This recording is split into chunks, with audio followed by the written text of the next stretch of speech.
working on this per session. Percent. Maliit pa rin yan kasi alam natin na mahal, but it's a start. 10 in a year?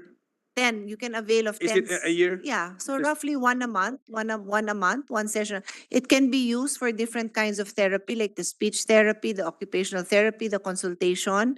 And then, ito yung accredited. Yun lang, konti pa lang accredited because I guess they have to go through the accreditation process. So baka pwedeng dagdagan kung sino yung meron. So it's in UPPGH, Eastern Visayas Medical Center, and SPMC. Southern Philippines is the one in Davao. So at least may Luzon, Visayas, and Mindanao na government. Pero pwede kayo mag-accredit ng private kasi pwede naman, di ba? Pwede kayo mag-accredit ng private. I was about to say that. Kaya kasi this will not cover the whole thing eh. Okay. So they know they can accredit, but you know, for a middle income family, malaking tulong na yan.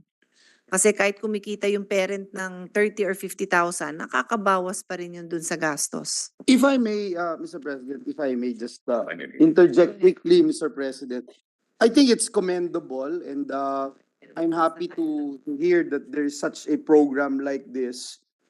But at the end of the day, the sponsor is correct in ensuring that there would be more accredited centers.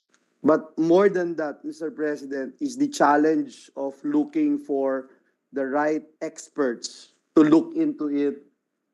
More therapies, more OTs, more speech therapists, Mr. President, because until now, I believe there's quite a huge gap when you talk about the requirement, Mr. President, for experts and therapists to attend to child development concerns. Thank you. Yes, thank you, Mr. President. His honor is correct.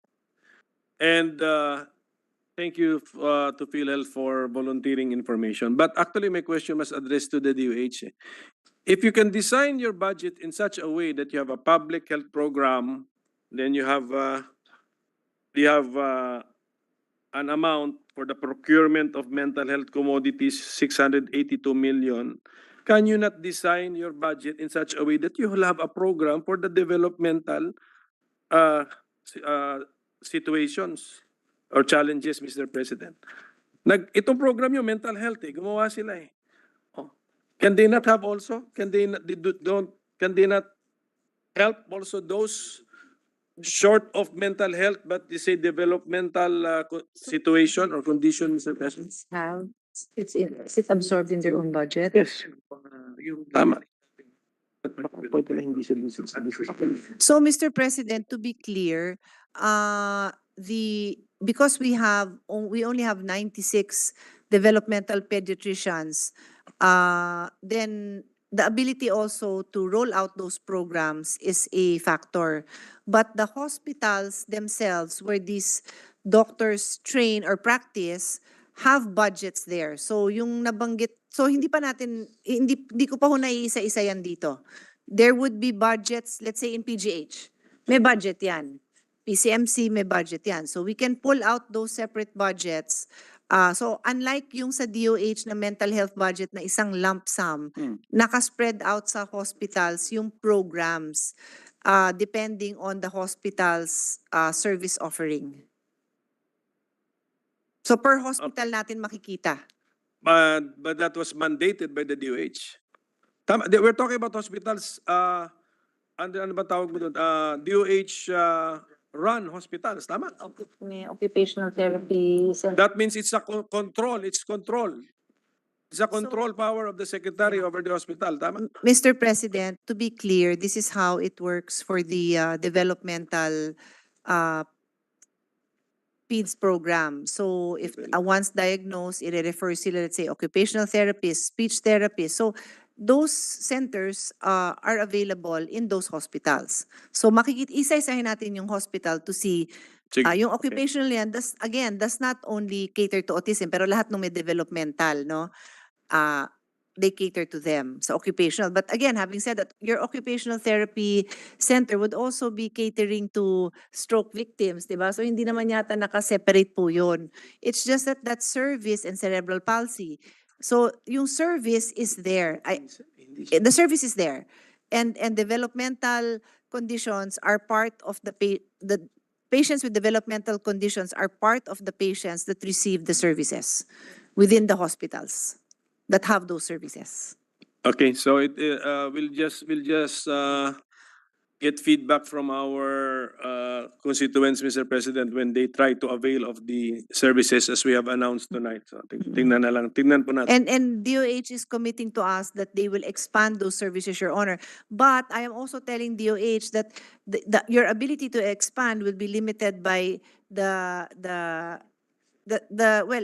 services, the equipment and the infrastructure, pwede magdagdag, pwede maghanap ng pondo. Pero yung tao, that will take time. So kindly work with us very closely because we have fully funded every year the Doktor para sa Bayan, and the intention is to also fully fund the allied professionals that we need to complete the whole wellness services that need to be made available to the Filipinos. So we need the input coming from DOH. Thank you. So thank you, Mr. President. At least we have, at least tonight we focused on the topic. So the DOH family is attention has been brought to focus on that topic. Talking about the same public health program, the same 1.7 billion pesos. From that amount, the DOH will use 1.02 billion pesos on cancer commodities. Okay. How can this program be accessed by our constituents, Mr. President? Kasi kung marinig na, alam mo, prevalent na rin po ang cancer sa population. Marami pong problema na ang cancer. So when they hear that you have a public health program, you have 1 billion pesos to be spent on cancer commodities, Yeah. how? Yun ang mechanics po. How can the concerned parties avail of the benefits of the These are program? just the medicines, yes. Pero yung 1.0 is purely the medicine. Yung iba. Yung ibang services uncovered yun. Wala dyan. Okay, but I get it. Okay, Mr. President, the 1.02 billion is for cancer medicines and commodities. This is 61 cancer medicines for 31 access sites. And this is projected to be expanded to 34 access sites with target beneficiaries of 33,802 estimated service users. But we just like to add, Mr. President, that the cancer control programs is not just medicine, Mhm. but it also includes surgery and surgery and radiation therapy, Mr. President, which is an addition to the 1.02 billion budget for medicines that was mentioned.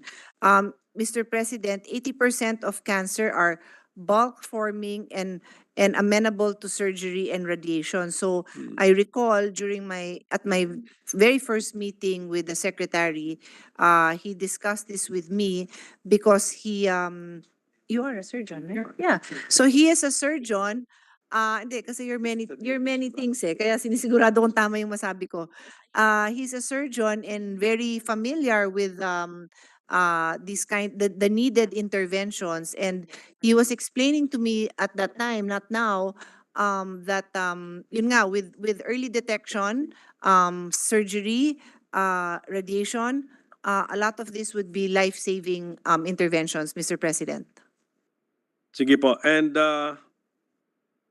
And those are available in the DOH-run hospitals. Ganun ba yun? Ganun, okay. Yes, How Mr. about President. PhilHealth? Does PhilHealth have any cancer packages, Mr. President? Excited po silang i-report. So, antayin natin, Mr. President. So, Mr. President, Galing nga eh. the Z benefit package rate for cancer for acute lymphocytic, do I say that right? Lymphocytic, lymphoblastic leukemia, it's 500,000. For breast cancer, it's 100,000. Prostate cancer is 100,000. Colon cancer, 150 to 300,000. Rectum cancer, 150 to 400,000. And cervical cancer is 120 to 175,000. Yun lang, wala yung iba. Yun. Meron pa. Good, we have. Ba, Mr. President, Yes, but to thank you, give you thank an idea. Yes, to give us an idea na, na meron. Okay na. Yes, Mr. That is what President. is important po na during the budget process, malaman po ng taong bayan saan Meron. pumupunta ang pera nila, Mr. President. So, Mr. President, since we mentioned some DOH-run hospitals, is the Mariano Marcos Memorial Hospital and Medical Center one such DOH-run hospital? Is that Yes, it is, Mr. President. siguro, just to bring to the attention of the Secretary na there's a mention in the COA report about its very low utilization rate, Mr. President, 38.3%. Yes, Mr. President, we are aware, but we'd like to point out this historically.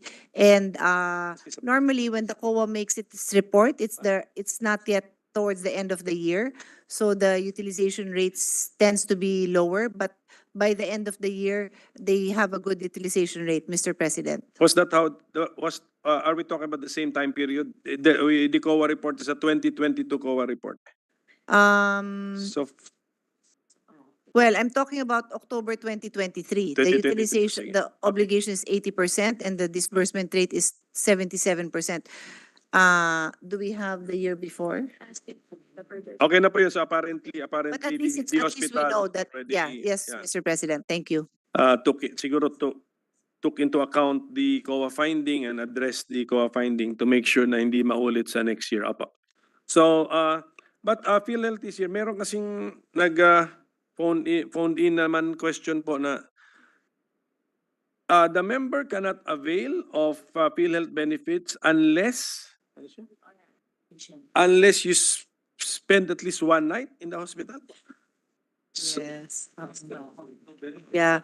So, Mr. President, that has been the situation from the very start because the benefit is an inpatient benefit.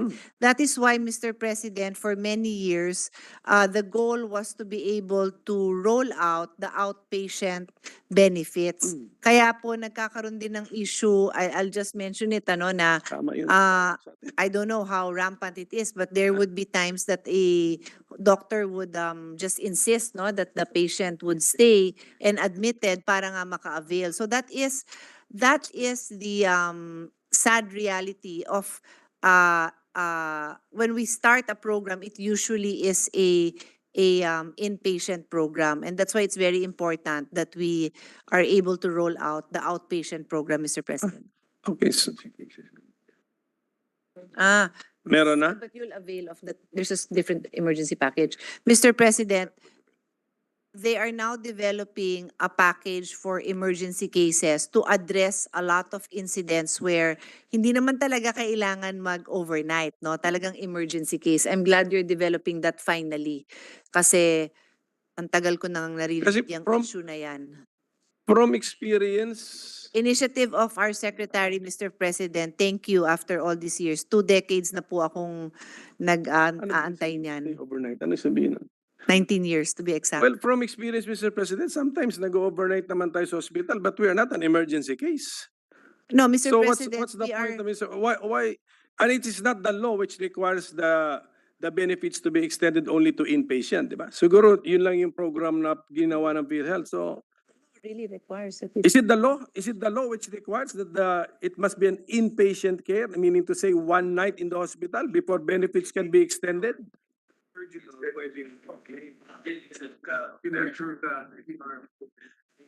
So there are pwede na ba sa emergency? Yun na nga, bakit nga? Sayang. Mr. President, it is in the law, itong inpatient claims, no? But to be clear, there are claims ever since naman that are considered outpatient na nako-cover naman dyan. Okay. You don't have to be an inpatient. Can we mention a few? Because I think that's what the minority floor leader would like to share with the public. Pagka kunyari, But it's not only that na meron, but has it been communicated clearly to both the hospital and the public na meron palang ganun? Because reaction po yun ng isang constituent natin na nagre-react sa ating exchange ngayon eh. Na I think, Mr. President, it's important that we distinguish and perhaps yung, kaya nga ako I'm a supporter of health promotion, ewan ko kasama yan sa budget ng PhilHealth, na alam nga naman ng tao. Kasi ngayon, pinapaliwanag po sa akin, yung mga kunyari, suture, kasama yan. Pero pag kunyari ikaw ay inuubo-ubo doon, eh pauuwiin ka talaga ng ano, ng hindi kasama, 'di ba? Walang kasama yung gamot. Eh resetahan ka lang, pero uwi ka na wala kang ano. O example, ako na magtatanong ng example, hinika ka doon o pag tinreat ka doon ng may ano tawag doon? Nebulizer. Ano 'yon? Covered? O walang claim 'yon, Mr. President. Yung Bakit? nebulizer inaasma kasi nga it's not yes. it's not considered an inpatient eh. So, pero possible na emergency yun kasi di ba pag hinika ka. But dinedevelop pa lang yung program. Dinedevelop pa lang, Mr. No, President. we will limit it to inpatient if it is because of some legal mandate. So can the PhilHealth give us the section and the RA number of what this law is na ganyan? Yes, we can provide, Mr. President. Just give them a second to pull out the law. And yet, in spite of that fact, the PhilHealth is developing an outpatient program or packages, Mr. President? Yes, Mr. Are they President, developing it? matagal na. Taon-taon natin to Hindi, pinag-uusapan. meron na. Meron na. Meron na, pero as far as yeah, it's in the it's required by the UHC law that this is rolled out, and this is not yet because it just started, no. So I remember last year pilot, so medyo pilot stage pa rin. They now have the consulta package. There's primary care service, which is consultation and case management for any condition, preventive health service, assistance in accessing services in partner facilities, referral to specialty and higher level of care.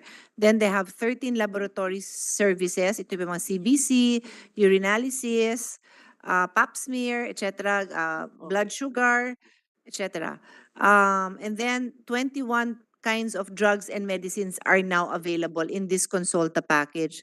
But currently, this is only available in 2,428 accredited providers. And I'm quite familiar with this, Your Honor, because this representation has been urging DOH and PhilHealth to roll it out on a pilot basis para they can find that sweet spot. Kasi may gastos to, Mr. President. So it's a question of how much does it cost per patient to maintain and to sustain this program? Sige po. Pero ang dental concerns, hindi kasali sa PhilHealth? Dental concerns. Wala pa po. Medyo ano tayo dyan I think we should address that. The dental health, the oral health, no? Oral health of our population, Mr. President. Wala pa. Pero ano yung chances na maano? It's not yet included, Mr. President. Included? PhilHealth has packages for No, it's not it's not, yet. Okay. The non-inclusion of dental health concerns or oral health concerns is because of a legal impediment or hindi lang po nagawa ng package ng PhilHealth? Cover na natin yun, ma'am. Yung may Ano sabi ng law? Sorry, Bawal original din? instruction, di ba, ma'am? De-develop pa rin tayo. Covered siya, ma'am, nung... Actually, marami tayong problema tayo. Pero yung ano ba, ang tawag doon, yung magpapaklining ka, ganon, wala. Cover natin, ma'am, sa... We will sa consulta. Okay. So currently, Mr. President, the only thing that is covered is extraction with suturing. So in other words, kung nabunutan ka na hindi naman kailangan tahiin, bahala ka sa bayad mo. So siguro mo duguin ka para makasama yung ano. Hindi, ganun eh. Para maintindihan ng Yeah. tao, di ba? Yeah, but I think that should be akala ko ang direction natin is ano na preventive or overall Yes. health maintenance. So actually, So, Mr. President, that's a good natin observation. pabayaan mag-hemorrhage muna bago course. bago No, actually, Mr. charge President, ako. dito sa konsulta, ngayon makakasama dito, Mr. President, yung check-up. Sa konsulta. Konsulta is the outpatient. So this is really preventive. Yes, if we can extend the programs to consulta na, can we not extend it to dental concerns?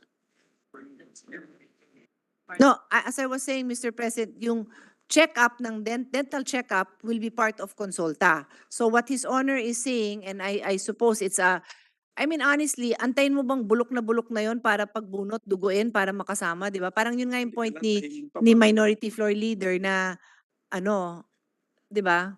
Parang Sige, yun nga- anyway, that this be just a challenge to the PhilHealth, Mr. President. Unless they tell us nga that there's something wrong with the law, it's the law which prevents them from using their imagination to come up with packages which help our people, Mr. President. Then, balik ang bola sa amin, we amend the law. Pero kung hindi, the ball is in your court and just use your imagination. Paano tayo? We're out here to help eh. And I think marami may problema with oral health or dental health, Mr. President. Ano ba tawag mo nun? Oral health? Dental health? Oral health? Pares na yun? Hindi ka naman dentista. So, tawag kayo sa dentist. Ano tama? So sa DOH to, parang vaccination. Oo, okay.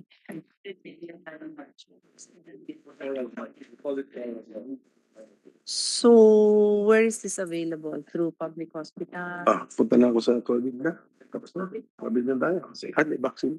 COVID. So actually, Mr. President, to be clear, it's not just PhilHealth that has initiatives for oral health, also DOH. So they have a budget of 515 million for fluoride varnishing, glass ionomer for art, ano yun? Pang-cleaning lahat yan. Okay. So anyway, just to be clear, the conditions that are being Ang tanong na lang natin. addressed are yung nga yung the glass ionomer is for restorative treatment using minimal instrumentation and low resource setting. And then anyway, it's kind of technical, Mr. President, yung Sige pa. yung treatments, Sige. but the point is they have 515 Million. million available in health centers.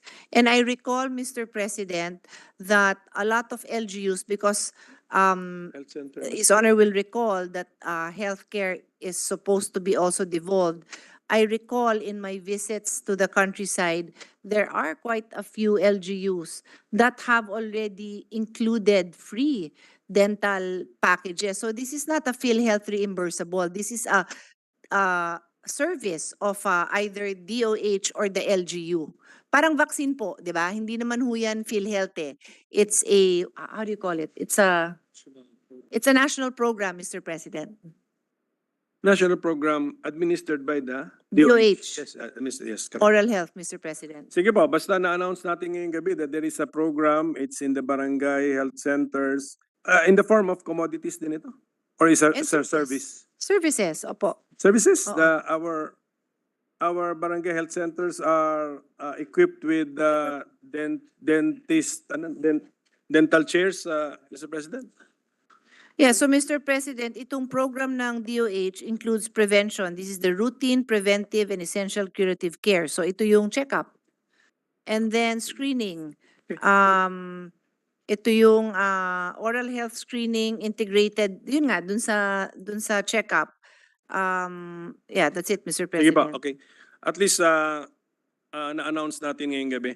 Ngayon, I see Dr. Sarati is here of the FDA, so ibigay ko na lang po sa kanya yung mga reklamo na tanggap ng opisina ko. But basically, it's the same as last year's list, Dr. Sarate. So, but it's not, I will have to admit, it's not as passionate as last year, yung reklamo. So maybe there have been some improvements. So it's the same nature of complaints, but not as passionate. Last year, grabe yung text na natanggap ko. May mga kasali pa mga curse words eh. Ngayon, wala po tayong natanggap na ganun, Dr. Sa.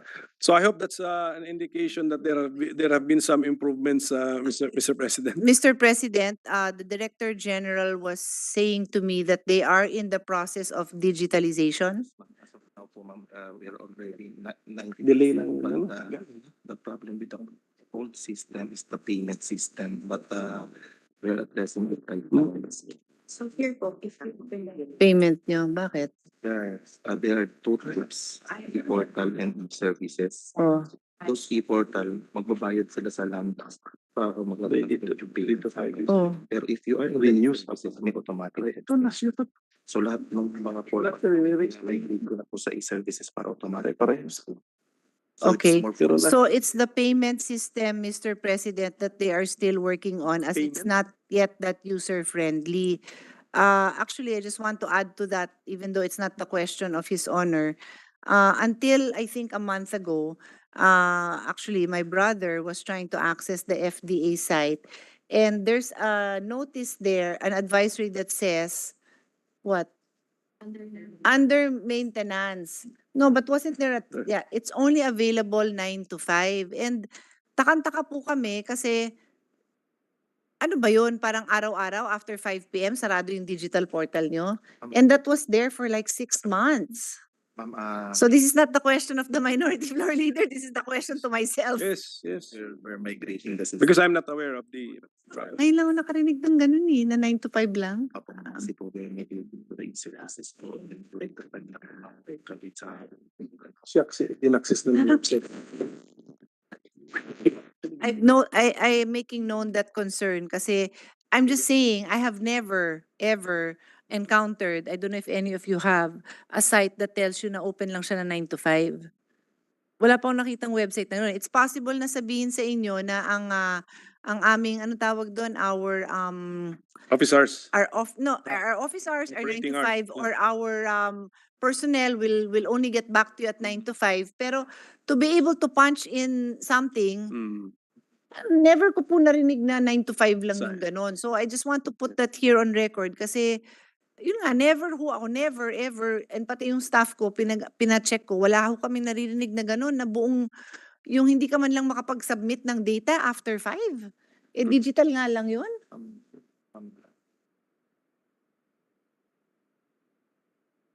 Kahit na, it shouldn't be that difficult to be able, ang explanation is sa gabi daw nagtatrabaho mga tao, naintindihan ko yun. Pero there's got to be a way that you can submit things even after 5 digitally. To receive the information. Yeah. Tama po, ganun po. Anyway, Anyway, let's give the floor Yeah, back 9 to to the 5, so minority sabi ko leader.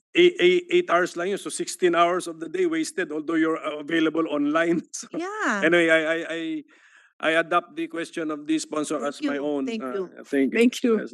So anyway, Dr.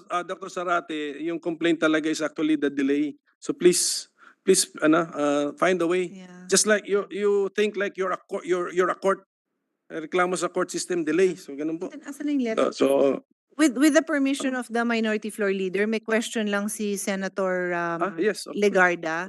Banggitin ko na rin kasi it's also about yung tungkol sa, alam niyo na yan? Alam niyo na ba? Oo, yun. Anong pangalan nun? The drug is called, correct, pero may application na ba sila? For ongoing application. Oh, mga kailan yan? Rating lang po ng mga Bakit si LTFRB kita na? Is the generic name is remdesivir or? Magkaiba. Eh bakit? Sabi nga niya, say it again. Hindi, ano nga? Remdesivir. Molnupiravir. Amondopir. Pero ang letter na pinadala ni Senator Loren is remdesivir. So pareho yan nasama dun sa pagtanggal ng emergency? Oo. Anyway, so I explained to Senator Loren kasi sabi niya maraming pulmo doctors na lumapit sa kanya na the process must be followed, and that is the registration with the FDA. So we will make appeals to the FDA to expedite without cutting corners and ensuring safety, the registration of these products. That's why I was asking kung may pending applications. Meron naman. Source for the facilitation of registration for oral, for the COVID oral medications. Okay. So now the Monotira will ask for application on So, ongoing yung evaluation nitong mga medicines kasi nga kahit na na-declare na natin na the COVID pandemic is over, but there are still cases, and for those who are immunocompromised, the doctors need to provide this kind of medicines at paubos na daw po yung supply. So, would Thank His you. Honor like to adopt that question? Yes, as well? I make the question my own, Mr. President. Thank you. Because my next topic is about COVID-19 actually. Okay. That's my last topic, Mr. President. Pero before we leave the FDA, can the FDA help us or the Secretary help us? Because we've been studying the budget of the DOH. Where can we find the total amount in the DOH budget which is appropriated for the FDA? And how much is it? Hindi pa namin makita. Oo. We have that, Mr. President. Ayan, kunin nyo. And if we could, it could be also categorized by expense class, yung PSMO, yan. Expense class. If possible, Mr. President. Yung ano, PS, Oo, ganon. Yan po. Yung appropriation sa Ay, automatic pinuot niyo. appropriation. So, anong babasahin ko? Ito PS is 499.74 po million yun. And then, And then yung po automatic nila is 1.1 million. 499 plus 119. Apo. Plus, that's plus. So the new appropriation, Mr. President, is 499.74 million. And then there is an automatic appropriation which comes from the income collection from fees, fines, royalties, and other charges. And that is 1.19 billion for a total of 1.69 billion.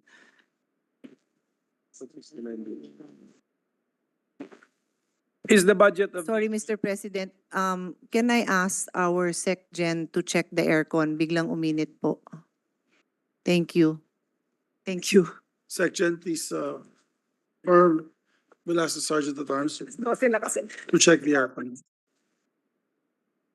Thank you. Anyway, please proceed, Mr. President. Yes, is the FDA budget also subdivided into expense class, Mr. President, like PS, MOE, CO? I've asked for it, Mr. President. Sige pa. Expense class ba tawag doon? Pero ma'am, meron po kami Correct, oo.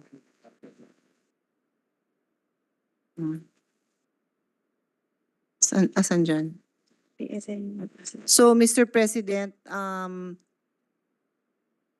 sometimes, ano basahin ko?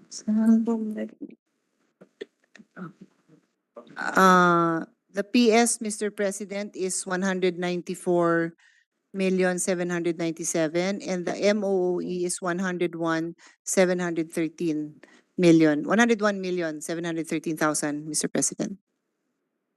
Hindi po ba, ano yun? Akala ko 1.6 yung billion ng budget po nila. Kasi automatic appropriation. Hindi, automatic appropriation yun. So for the new appropriation, ano lang po sila 180, ay, tama ba? 499, I think, if I remember correctly. 100, ay, Bureau of, sorry, nag-move yung aking screen. Napunta na po ako sa Bureau of Quarantine.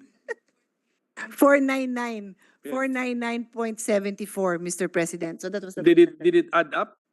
I'm checking, Mr. President. Parang hindi eh. Hindi nga, Mr. It President. didn't seem so. sila matubay sa Ito pinakamahirap na budget. Walang CO. Walang CO yun. Yung binasa ko.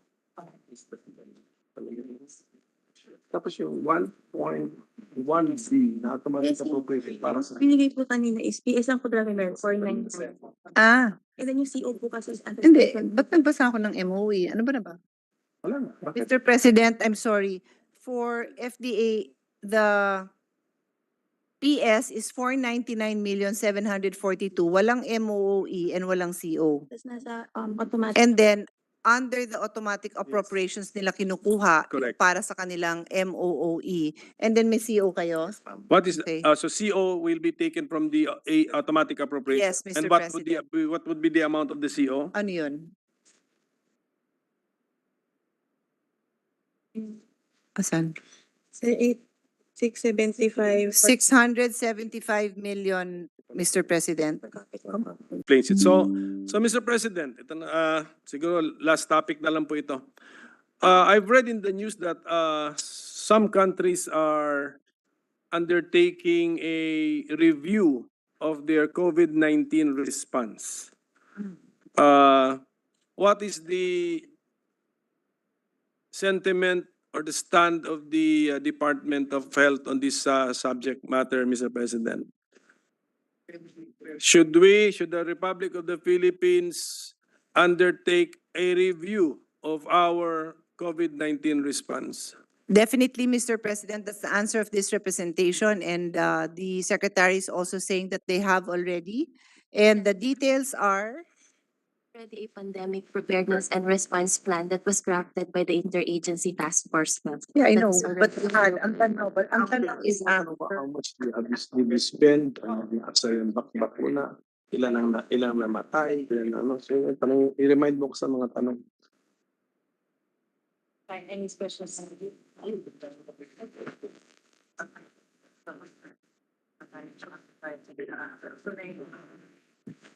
well, Mr. President, yes, definitely they have done it. And They've done it. yes, they have done it. Is there already a final report? Submitted to the Office of the President? It has been submitted to the Office of the Executive Secretary. Okay. Only to that office. Doon pa lang. And limited, yung kanyang publication ay limited lamang doon sa opisina yon. Nobody else has access that, no other office or agency has accessed the final report?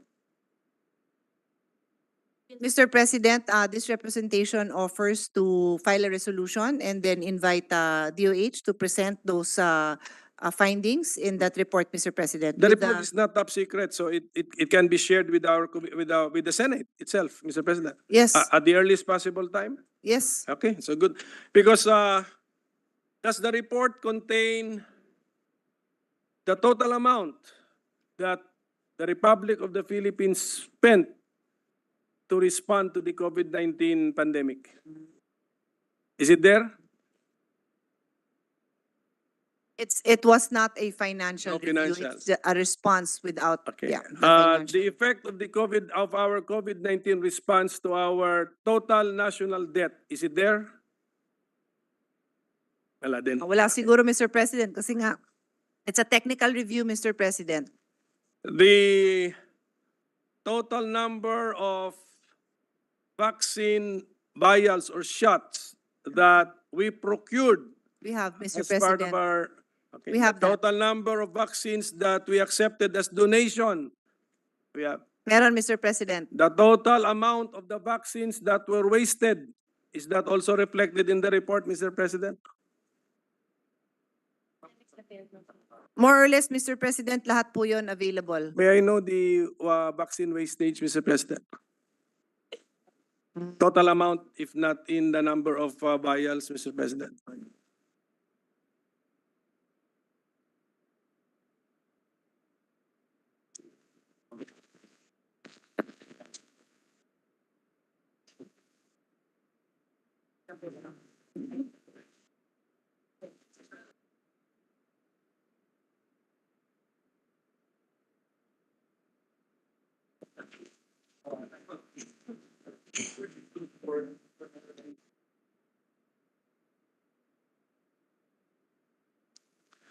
Sa hearing na lang natin na-find out yung effects sa finances sa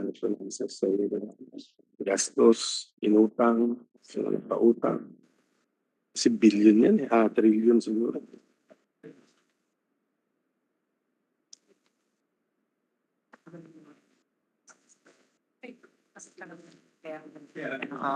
Mr. President, my short response will include a short explanation. I'm already foreseeing the follow-up question, so His Honor can sit down. Mr. President, the vaccine wastage, or the COVID vaccine wastage is 49,730,000 doses, no? The reasons for this wastage are expiration beyond shelf life. Napakarami po nun kasi nga yung binanggit ko na 49.7 million doses. Of that, it's 38.54 ang expired or beyond shelf life. I would like to emphasize, Mr. President, that napakaiksi talaga ng shelf life ng COVID vaccines. 6 months po yun. And then, yung mga na-donate pa ho is 3 months. So, it's really, it's actually, meron pa nga daw ho 1 month lang ang shelf life. So, it's something that, in a way, I don't know if it's correct to say it, but in a way, it does not surprise the experts because with a shelf life that short, talagang ma-e-expirean po tayo ng ganon. Of the 49.7 million doses wasted, mga 500 pesos per vial siguro should be a safe amount to put there, no, Mr. President? So of the 49.7, doon lang tayo sa pieces, million. How many were donated, Mr. President? And then yung balance, I will assume we procured, no? So yun po yung direction ng aking katanungan, Mr. President.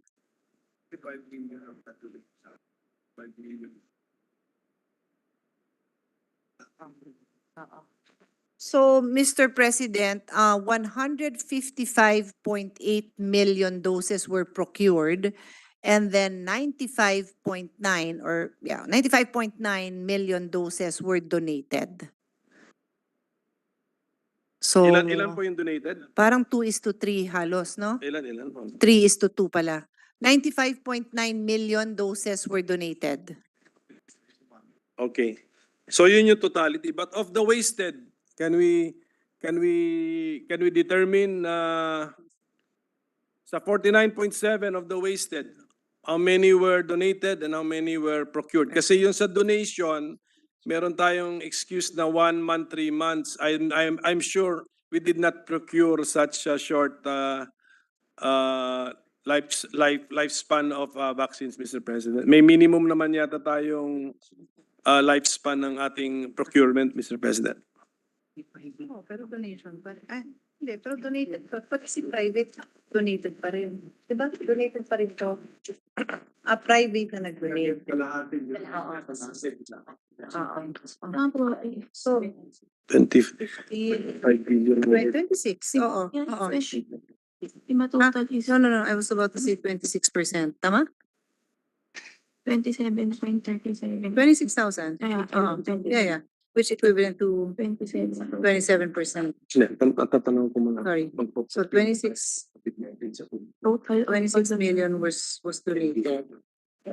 And ano nga yung tapos? Hindi, wala yan dyan. Parang Unless meron pa rito. Tignan mo pa. Na meron dito. lahat yan ay That's right. Okay. So 35.37. Of the 49. Of the 49. Okay.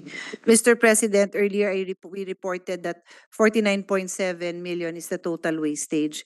Of that, 26.2 million were donations.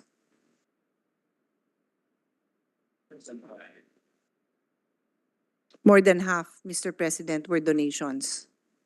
Okay, so that gives us 23.7 million doses were procured That's correct, Mr. by the President. Republic of the Philippines. That's correct, Mr. President. And then for those of us who hate wastage, to get the value of that, I think it's safe to use 500 pesos per dose to get the ballpark figure of the total amount of the vaccines wasted, Mr. President. Will the DOH confirm around 500 is a reasonable amount to use, Mr. President? Ballpark figure lang naman. Well, 500 pesos per day. Allocation, so 100 M? So parang mga 100B or 11 to 12 billion pesos, Mr. President. 23 million na po siya. So times 500. Pang 1.2. 230, 2B. 10B? 1.7. 10B? 10B, Computing lang PF. 23, 230, 230B, 230M, 230, 2B,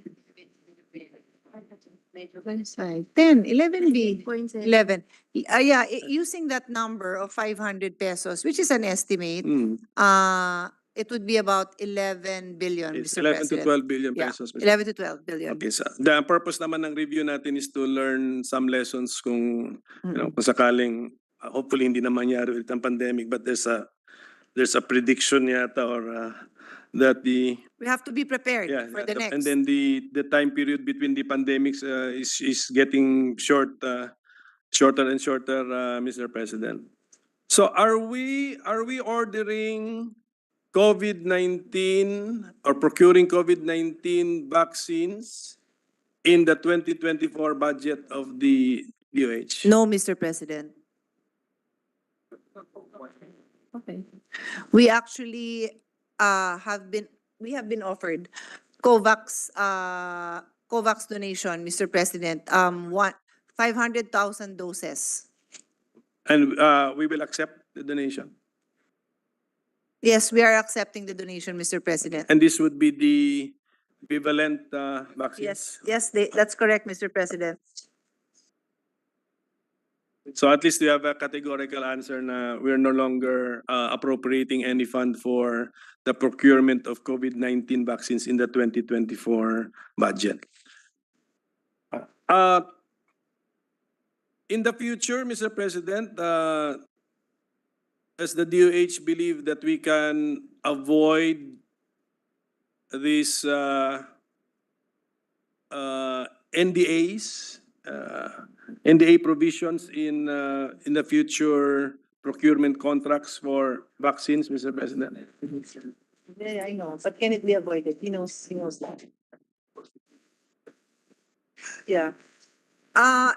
If it's in terms of can we refuse, we can always refuse. But as it happened during the time of the negotiation, which the secretary, of course, was not Yes. involved in, but this representation was familiar, not involved, but familiar because I would receive reports from Secretary of Finance, IATF, Secretary Galvez. It was demanded by the supplier. So parang at that time na wala tayong ibang makunan or kung meron man, naalala ko noon yung first batch ng Sinovac, di ba parang 1,000, ano lang yun, 1,000 lang. So tinanggap po yun at that time.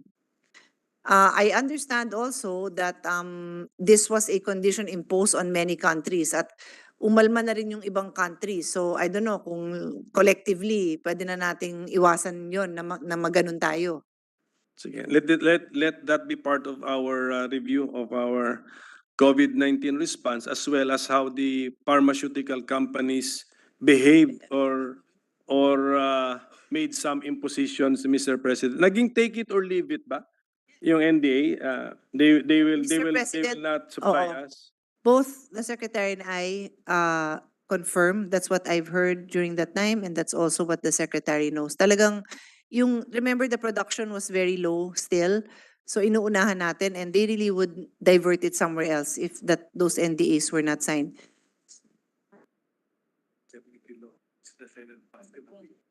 Yeah, oo nga. My God. Sige po, siguro, but Mr. President, if you will recall, they also required an indemnity, not just clause, but an indemnity fund, and we actually, exemption from ano sila? yeah, we actually yes. passed a law. So just to put on record, so Figure for the number of deaths attributable to COVID-19. We have it also in the report, Mr. President. tama ba? 66,000 ba? Meron, andun, basta it's in the report. We will find it in the report. Okay? Mm-mm. Does the report, did the DOH also study the so-called number of excess deaths? Mr. President, did we use that concept, Mr. President?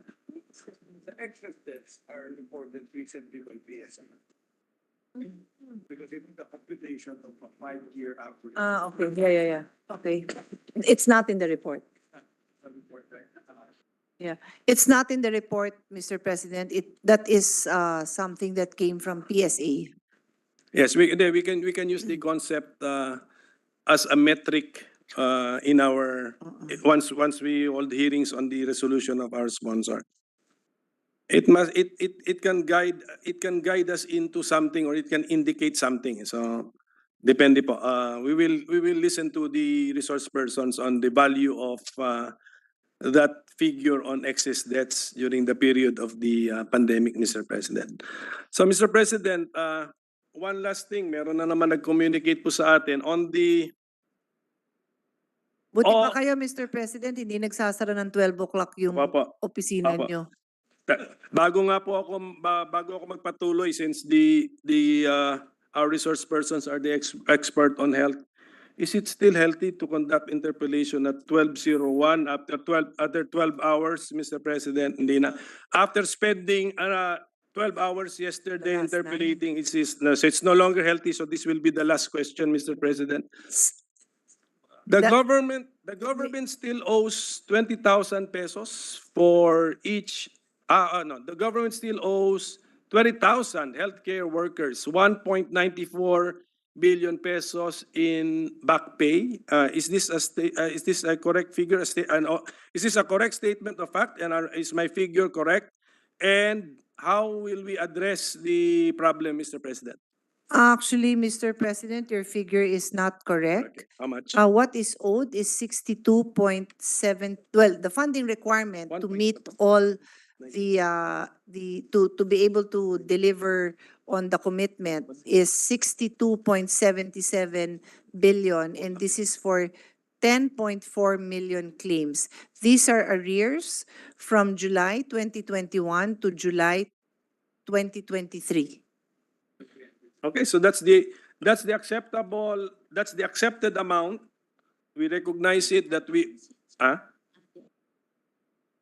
it is the 62.77 billion pesos. Is this only the COVID-19 allowance or special Hey, risk allowance related to the COVID-19 pandemic? 62.77 billion pesos po. Malayong-malayo pala yung report sa akin. yeah, Mr. President, it includes HEA, which is the Health Emergency Allowance, and the COVID-19 sickness and death compensation. Combined na po yun. Kaya ito there are 10 million claims. The HEA is also COVID-19. Okay. So what is our strategy, Mr. President, to our sponsor says that these are already arrears. So ibig sabihin nun, diba, due and demandable na po ito? So what is our strategy to comply with our obligations, and did we anticipate this or set an amount in the 2024 budget, Mr. President? Answer the other one. Baka na. Mr. President, let me explain. In the 2024 program appropriation, we have 19.96 billion. And then there is also an amount in the unprogrammed appropriation, which is 2.35 billion. So, Mr. President, if you deduct the amount mentioned, which is the 62.77, and you deduct those two amounts, 19.96 and 2.35, that is 22.31. You are left with a funding deficiency of 40.40 billion. But, Mr. President, we have an unreleased 2020 unprogrammed appropriation of 48.96 billion, which is obviously bigger than 40. So we can cover this kung ito pong unprogrammed release. It's a very important question, Mr. President, because we have a lot of health workers waiting for this answer. Sa unprogrammed appropriation pa lang of 2023, I want to assure them that that is there. Our chairman, Senator Angara, included that there. And pagka nare-release po yan ng DBM, may sobra pa pong 8.56, which siguro di naman niya i-release lahat kasi sobra nga po. Okay. That's the answer, Mr. President. Okay, so it's found in the unprogrammed appropriations for the year 2023. Yes, Mr. President. So, And then may matitira, pag nailabas yun, may matitira pa na nilagay naman natin sa 2024. So, mako-cover natin lahat. ano po yung nalagay sa 2024? The 2.35 Yes. program. 22.31 Yes, 19.9, program then program unprogrammed, yes. 19.9 and 2B na hindi programmed. So, okay, so it depends. What is the lifetime or the effectivity period for unprogrammed appropriations, Mr. President? Basta paano? So, separate siya kasi. But since we have a surplus of 8.50. Talagang part siya ng budget. Okay. Mr. President, just to be sure the response to His Honor's question is accurate, the responses are accurate. The COVID-19 sickness and death compensation was not included in the computation. But this amount is 486 million only. And as I said, there is an excess of 8.5 billion Tama. dun sa unprogrammed. So it will definitely be covered. We want to assure our health workers, Mr. President, Yes, if the unprogrammed is released. is released in full. Dalawa And pa, to be is clear, released and also, yes. and then depends on the amount released. But my question is a basic budgeting question. What is the lifetime or effective period for unprogrammed appropriations? Yes. So, Mr. President, if it is released by December 31 of this year, it can be used until the end of 2024, 1 year po. So, 1 more year. If it is released, If it is released, unprogrammed appropriation released until December 31, 2023 can be used until the end of 2024. if it is, but the release must happen before the end of this year. Yes, And then, Mr. and then President. the recipient agency is the DOH. Yes, Mr. President. So Then from the we hope for the best. Unfortunately, Mr. President, tinanong ko yung rate of release on program for this year. It's low 30%, unfortunately. Historically, for unprogrammed appropriations, 70% ang nare-release. Historically, that's the historical. But for this year, mababa daw. So I think we need to do some following up of the siguro with the Office of the President and the DBM to prioritize the item, Mr. President. Kasi iba, strange behavior for 2023. It's not following the historical figure of 70% released among the unprogrammed appropriations, Mr. President. Just for information from our past interpellation, Mr. President.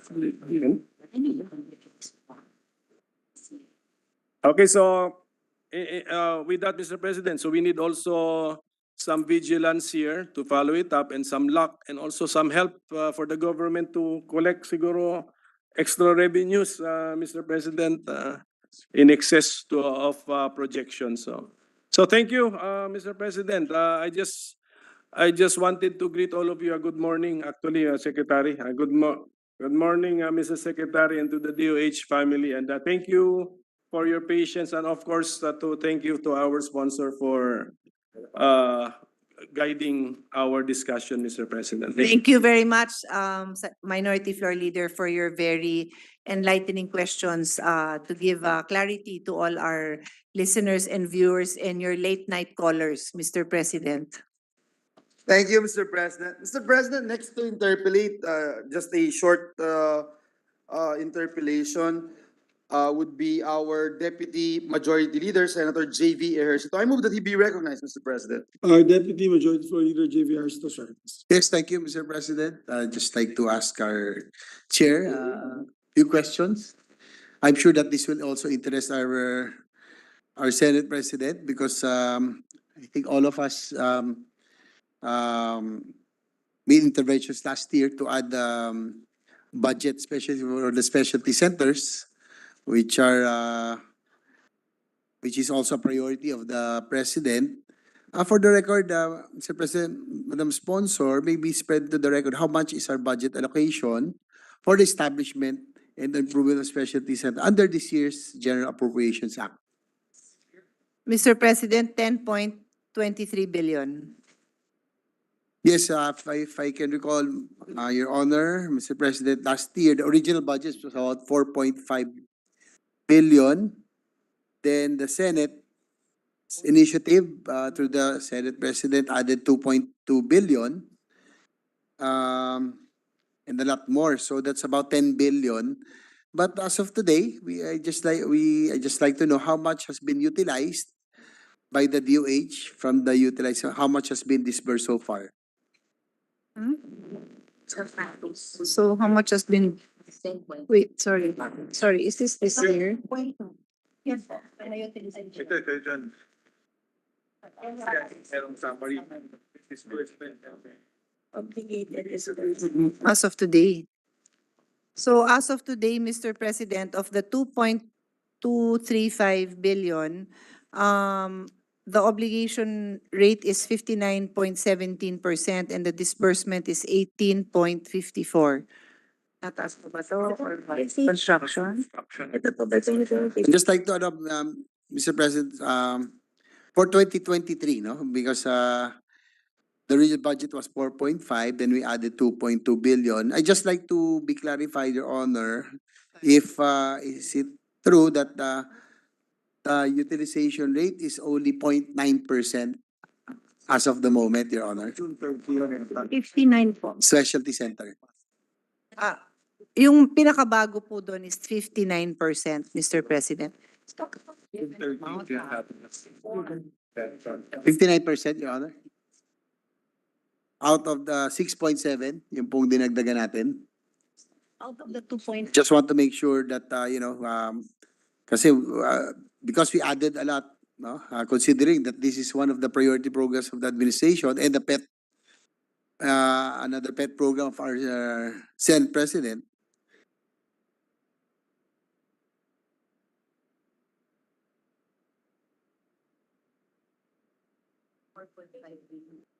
The 59% is only for the. Mr. President, I just want to reconcile his honor's figures and our figures. What figure can you repeat your figures? For 2023, Your Honor.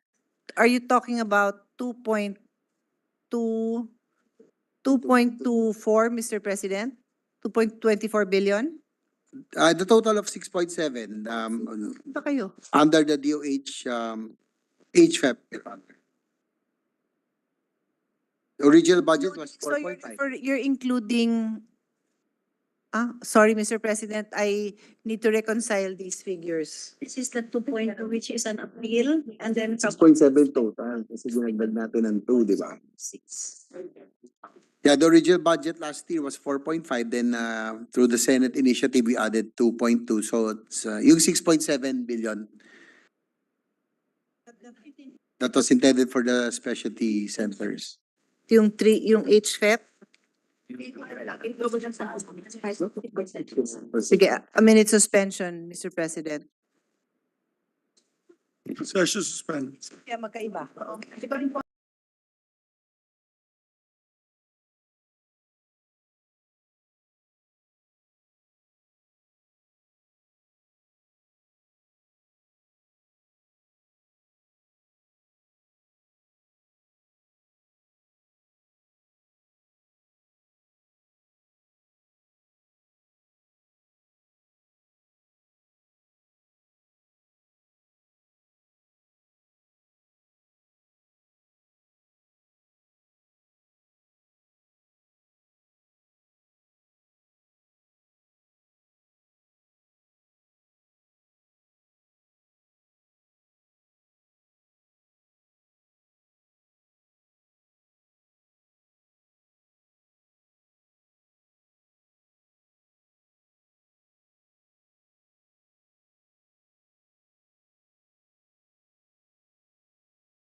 Thank you, Mr. President.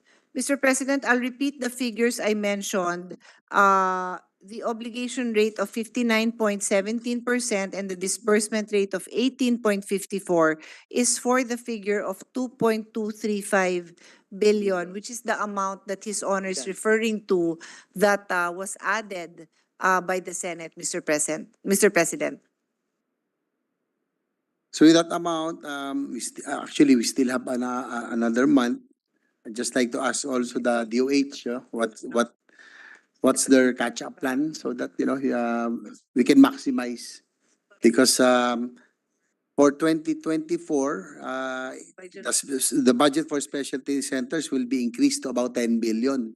So just want to Yeah. make sure that Oo, it will be correct. maximized and utilized. Of course. So, Mr. President, I'm told that by December 2023, 84% will be obligated. And then by January 2024, 100% will be obligated. And therefore, they are confident that the increased funding that will be provided in the 2024 GAA would be utilized to the maximum, Mr. President.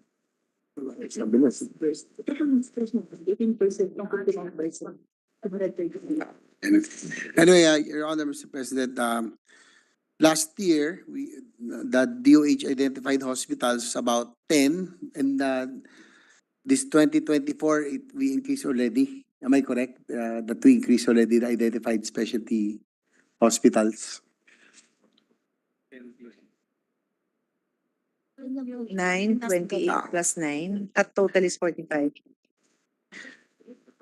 This is all happening for 2024 only. Okay. So for 2024, Mr. President, His Honor is correct. It is 45 specialty 45. centers. Yes, and the total cost would be 10.2 billion, Mr. President. I'm looking at the expenses that we have, no, the infra, also the equipment. And Your Honor, Mr. President, I was able to go around also, had the chance to visit some of these hospitals, and like the Western Visayas Medical Center, PJ Garcia, some are already, the infrastructure are already almost complete. I just like to probably, if we can propose that if we can concentrate on the equipment, because I have seen most of these, some of these hospitals that are ready already, and I would like to send send to the secretary and the DOH which hospitals are almost complete the infrastructure, because I get the chance to go around the country, riding my bike, and I also get to visit these hospitals, and some of them yung equipment na lang pong nire-request nila, if it's possible, if we can prioritize PJ Garcia,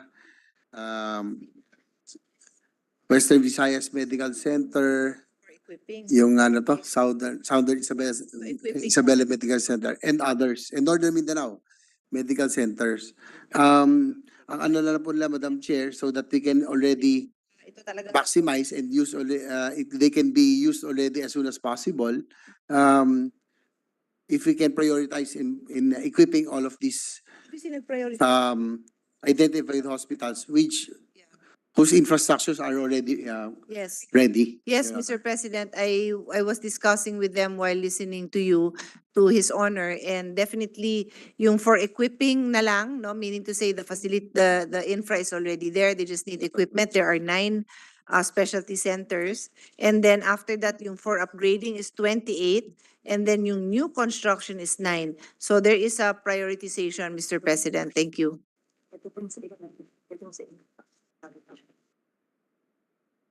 We list the target.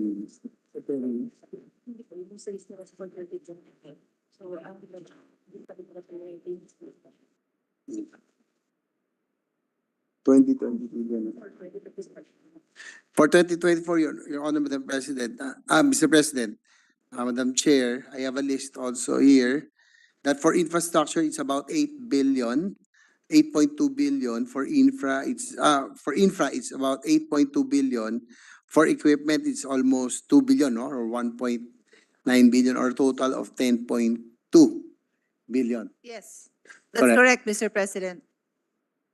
So we're hoping that if we can also prioritize now, this time, kasi po yung infra parang medyo, I think it takes a while.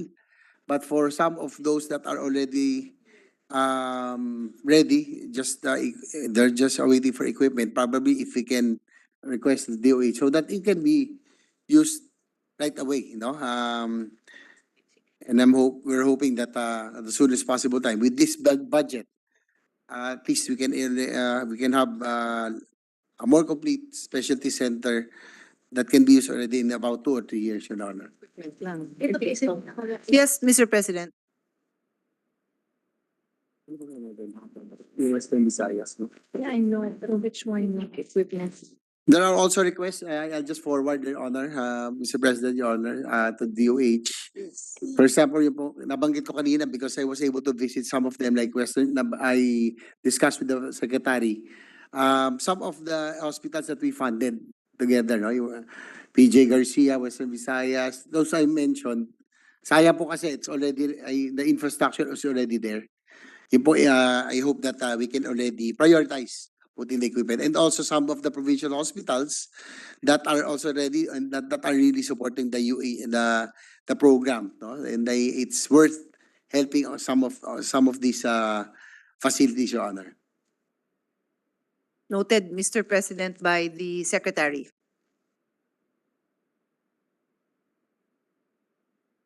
And last but not least, Your Honor, with regards to the UHC Act, it mandates DepEd and DOH to set standards, designate schools as healthy settings, and address public health problems with the school system. At present, data shows an average of 1:8,114 nurse to student population ratio nationwide, which short of the DepEd proposed ratio of 1:5,000. School health and nutrition is also currently part of shared services among schools within a division. In the interim, schools were directed to designate teachers who will act as clinic teachers. However, Mr. President, our teachers have a lot on their plate, and this program will be an additional task to them. So we just like to know if the DOH has an ongoing or a new program to address public health problems through the school systems.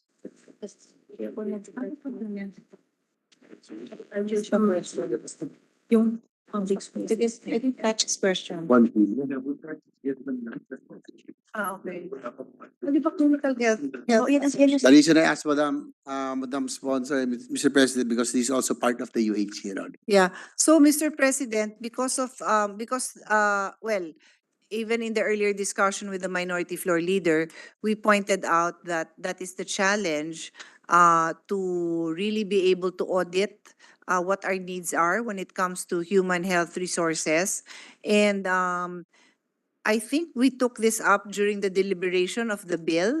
And an immediate solution is the clinical care associate, which would be most likely nursing graduates who then can receive special training on the specific needs. So in this case, for the schools, the school-age children, and they would be able to provide the services necessary with the guidance of other experienced nurses and doctors who would be handling a bigger number, basically supervising these clinical care associates, Mr. President. Well, thank you, Madam Spor, Mr. President. I'd just like to bring this up so that at least it's nice so that at least the DOH would already prioritize and make sure that as part of UHE that this will be given attention, Your Honor. So, Yes, Mr. President. Mr. President, thank you. Thank you, Mr. President. Thank you. Maybe the gentleman from San Juan can be the majority floor leader for the meantime and recognize Senator Bongo. Yes, Mr. President. Next to interpolate is Senator Bongo. I move that he be recognized. Our distinguished colleague from Davao and the vice chair of the committee as well as chairman of the Committee on Health, yan, nagkakasakit na ako. Excuse me. I'm also getting Thank you. from staying late at night, every night. So I hope it's a short, Thank you, hardworking Mr. President. Ayaw kong magkasakit ka para makagising ka pa bukas. Huwag kang mag-alala, maraming doktor dito, maraming gagamot sa inyo. Andito ang ating dancing doctor. Meron na rin tayong mga sleeping doctors. As chairperson of the Committee on Health and Demography, I want to underscore the importance of the 2024 budget of the Department of Health in our path towards recovery. As I have said many times before, now is the time to invest more in improving our healthcare system. We must make sure that our health budget is responsive to the needs of our healthcare system. On that note, Mr. President, will the good sponsor of the DOH yield the floor for a very few questions lang po. At yung iba ako nang sasagot sa tanong ko. Yun yung the best part po doon, yung second part nung sinabi nyo. Of course, we will be happy to try to answer the questions of His Honor, the Chairperson of the Committee on Health. Thank you. May we know how much additional budget is DOH requesting and how much were we able to add in our committee report? Which programs and budget appeals were prioritized, Mr. President?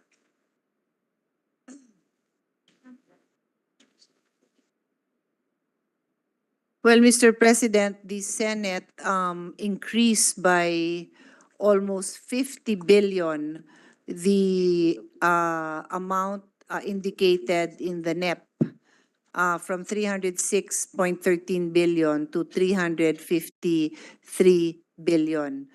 The wish list, of course, of the agency and, well, DOH and its attached agencies and corporations is much bigger.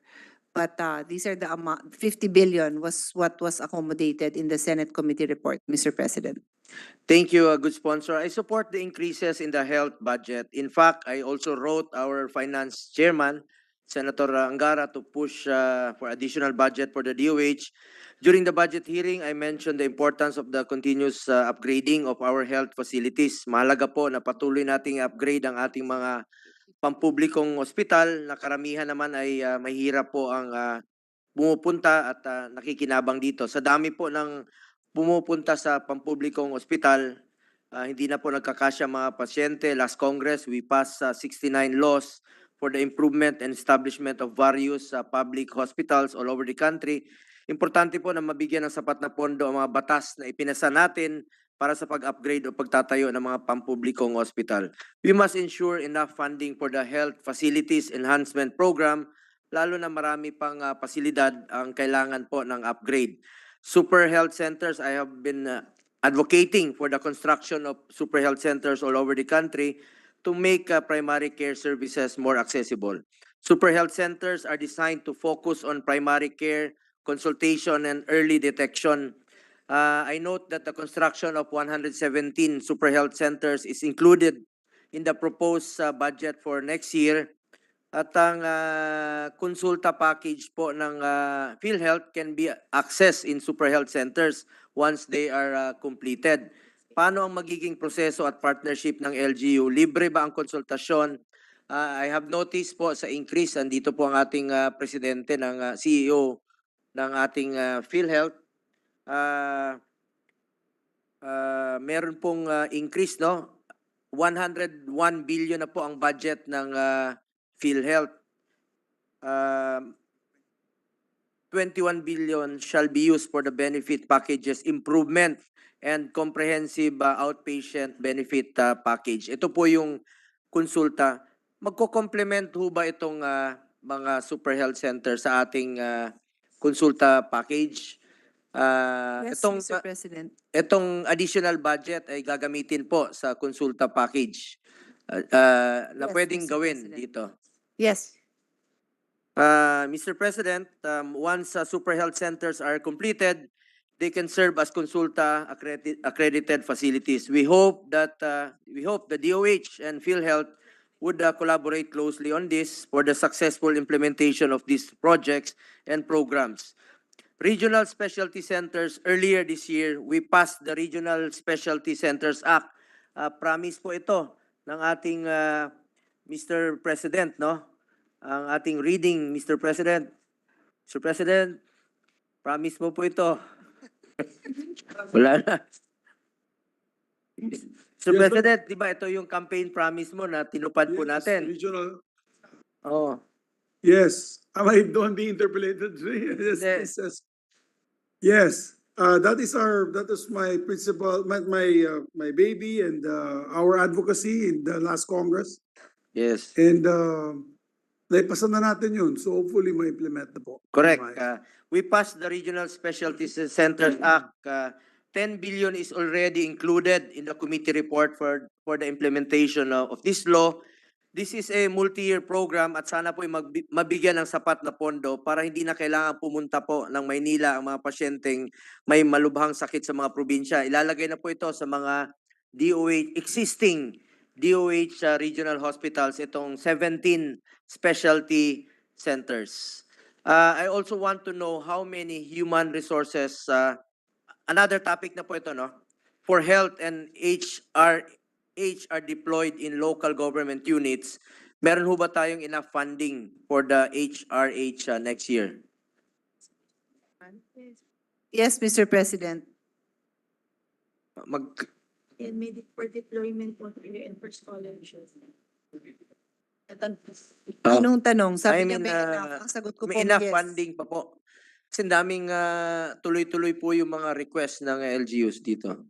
We included 16.9 billion, Mr. President, for this. Some LGUs still need support of the national government. Yung iba po ay hindi kayang mag-hire ng personnel, lalo na po sa mga malalayong lugar. Madam Sponsor, ito naman pong renationalization. What is the position of the DOH regarding renationalization of some hospitals? Dahil as chairman po ng Committee on Health, ako po ang mag-sponsor nito dito after magagaling po sa lower house. I understand that considering health is devolved, LGUs are expected to support their own hospitals. Paano po yung mga LGUs na kulang rin po ang pondo at hindi kayang tustusan ang hospital sa kanila? Yung ibang hospital po, hindi lang isang probinsya ang catchment population. Marami pong pumasa sa lower house at pagdating dito sa Senado, hindi na po pumasa dahil nga po doon sa implementation. Yun ang naging rason, no? Yung implementation ng Mandanas ruling. Mr. President, the question is, what is the position of the Department of Yes, Health? yes. Priority ho ba ang renationalization? Well, Mr. President, the goal of the department, according to the secretary, is to have a tertiary hospital or a DOH-run level 3 hospital in every province. So what they are doing what they are prepared to do with respect to a renationalization policy is to assess what are those priority areas.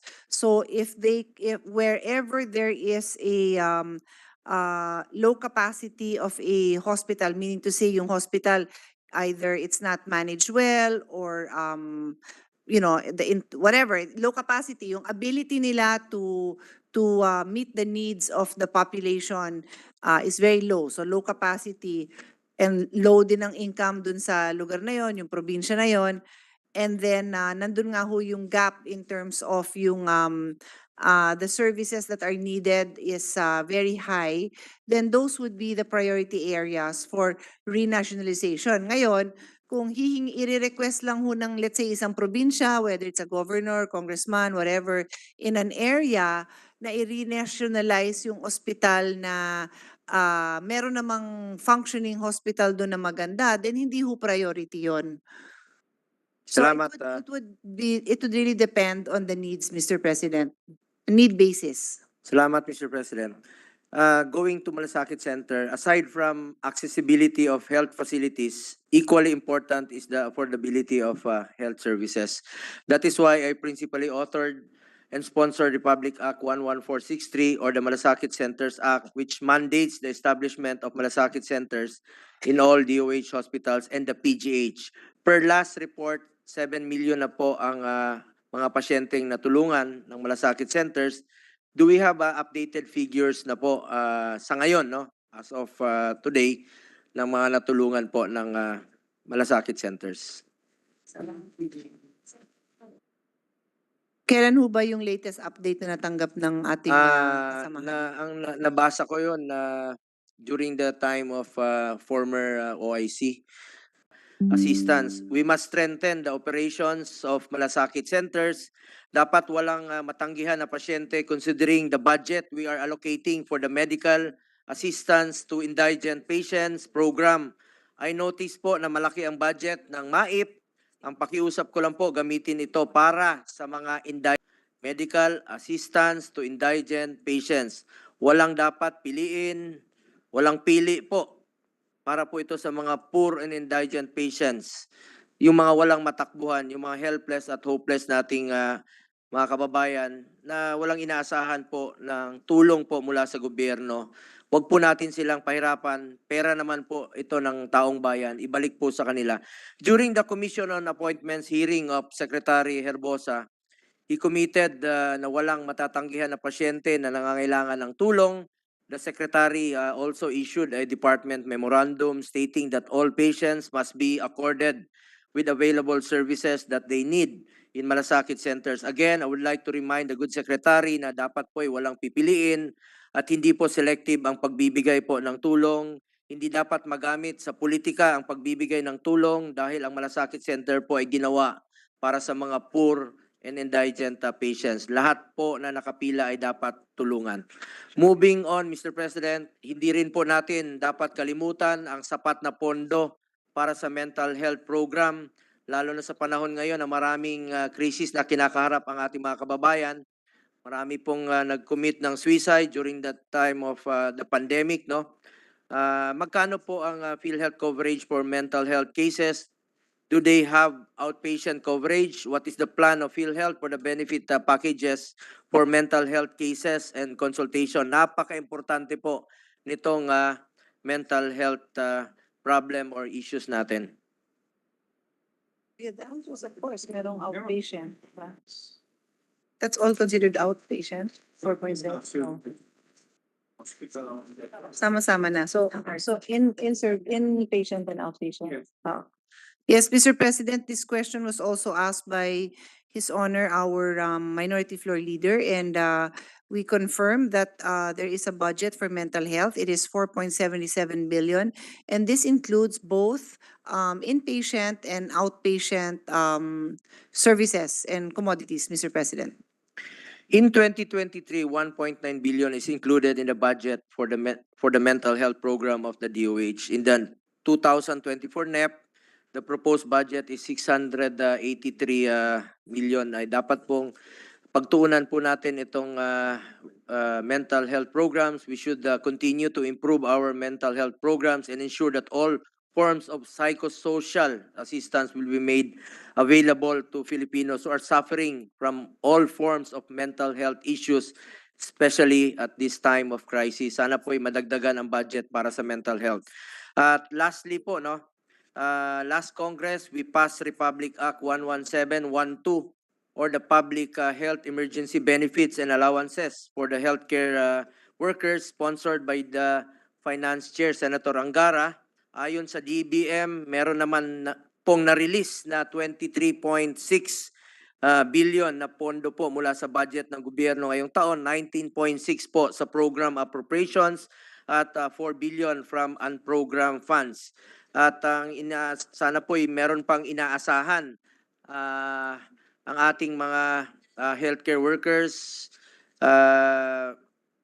Wag po sana nating silang pabayaan.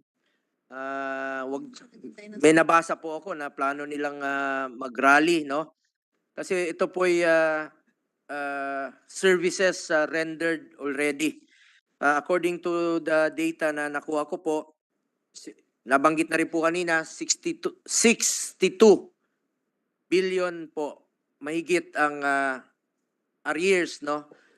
Since 2021 na dapat na bayaran po sa ating mga healthcare workers. Services rendered na po ito. Ibig sabihin, pinaghirapan na po ito at pinagpawisan. At nakikiusap po ako sa ating Department of Health and DBM. Obligasyon po ito ng gobyerno. Pinapaalalahanan ko lang po kayo. Kayo po ang implementing arm ng gobyerno, ang DOH at DBM, na ibigay po what is due to our healthcare workers. Maliit lang po ito na halaga kumpara po sa kanilang sakripisyo sa panahon ng pandemya. Hindi po natin mararating ito kung di po dahil sa kanila. Ang iba po ay nagbuwis ng buhay, ang iba po ay nagkasakit sa panahon ng pandemya. That is all, Mr. President. I have no further questions. Sinagot ko na rin po ang aking tanong. Nagpapasalamat po ako sa good sponsor who is a fellow health advocate for advocating for the health budget and for taking the time to answer my few questions. I continue to push for additional budget for health. Napaka-importante po. The more we should invest sa ating healthcare system. Salamat po, Mr. President. Thank you, Mr. President. Just to put on record, yung mga last 3 or 4 topics ng ating kasamahan, hindi na yun question, statement po. But because 2-point-something billion for 2024, covered po ang lahat ng arrears natin sa ating mga health workers. Salamat. I will continue to remind and to appeal sa ating DBM na ma-release po itong mga unprogram funds, no, na may bigay kaagad. Narinig ko po na meron na pong mga nabayaran, no, sa mga LGUs, sa mga hospitals ng 2021 sa DOH, 2022 at 2023. Sana po ay mabalikan kaagad sila dahil sabi ko nga, pinaghirapan nila ito, pinagpawisan po ito ng ating mga healthcare workers. Patuloy po akong magre-remind at magpapaalala bilang chairman po ng Committee on Health. Thank you, Mr. President. And just to, for the record, so accurate po ang sagot natin, may the record reflect that the National Health Workforce Support System budget is 17.98 billion, not what I earlier reported na 16.94 billion. Because the 17.98 billion includes deployment and scholarship. Please, let's make sure that our record reflects the correct amount, Mr. President. Thank you very much to our colleague, the chairman of the Committee on Health. Thank you very much.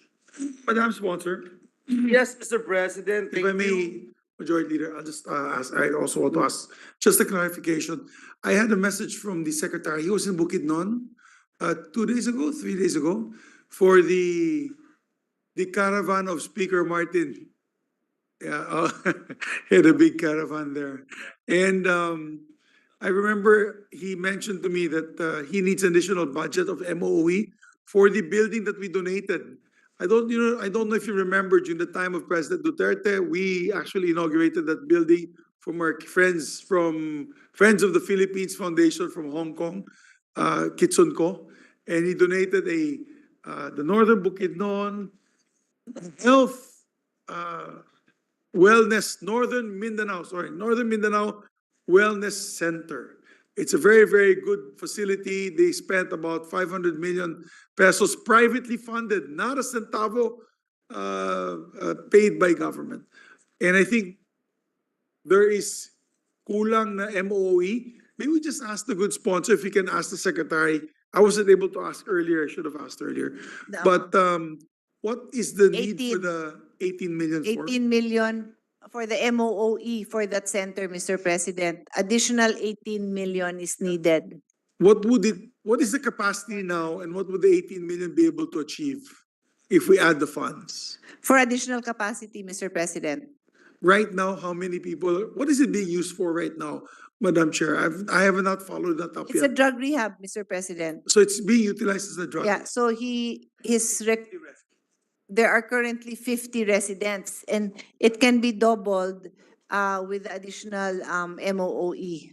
Okay, yes, because that's a huge facility. That's a very large facility. Maybe we can also ask the secretary. Secretary, what we were trying to envision for that facility was not only for drug rehabilitation but also for mental cases. I would say mental health issues. Because we have a problem with mental health issues in the province. Wala po tayong mental health care facility. It's actually, what the plan is, Mr. President, to include community mental health as part of the services offered by that center. If I can get a promise from the secretary that if we do add that 18 million, can we please start already accepting mental health patients?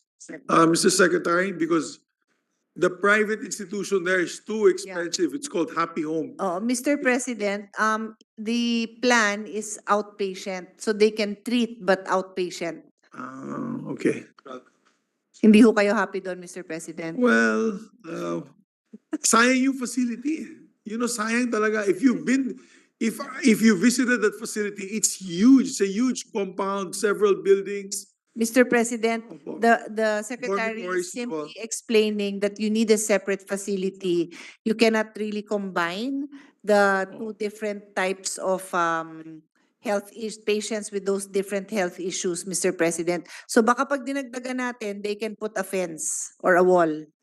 Actually, the whole facility is walled, but maybe No, in the between. In The- between. Something like that. Yes. So can you come up with something in 24 hours so we can make the appropriate amendments? I mean, what's that additional budget? We would have to know. That would be a capital outlay, siguro, Madam Sponsor, and an MOE. Yeah. Mr. President, ano ba? Anyway, we Sa can ngayon- work it sa out for ngayon- next year. Yeah, sa ngayon, ang gusto nila, they'd like to somehow perfect the services offered for the drug rehab. Okay. But they are very willing and ready to offer the community-based outpatient mental health services. And then maybe by next year, they'll be prepared for, they can start studying about the need and their ability to service inpatients for mental health.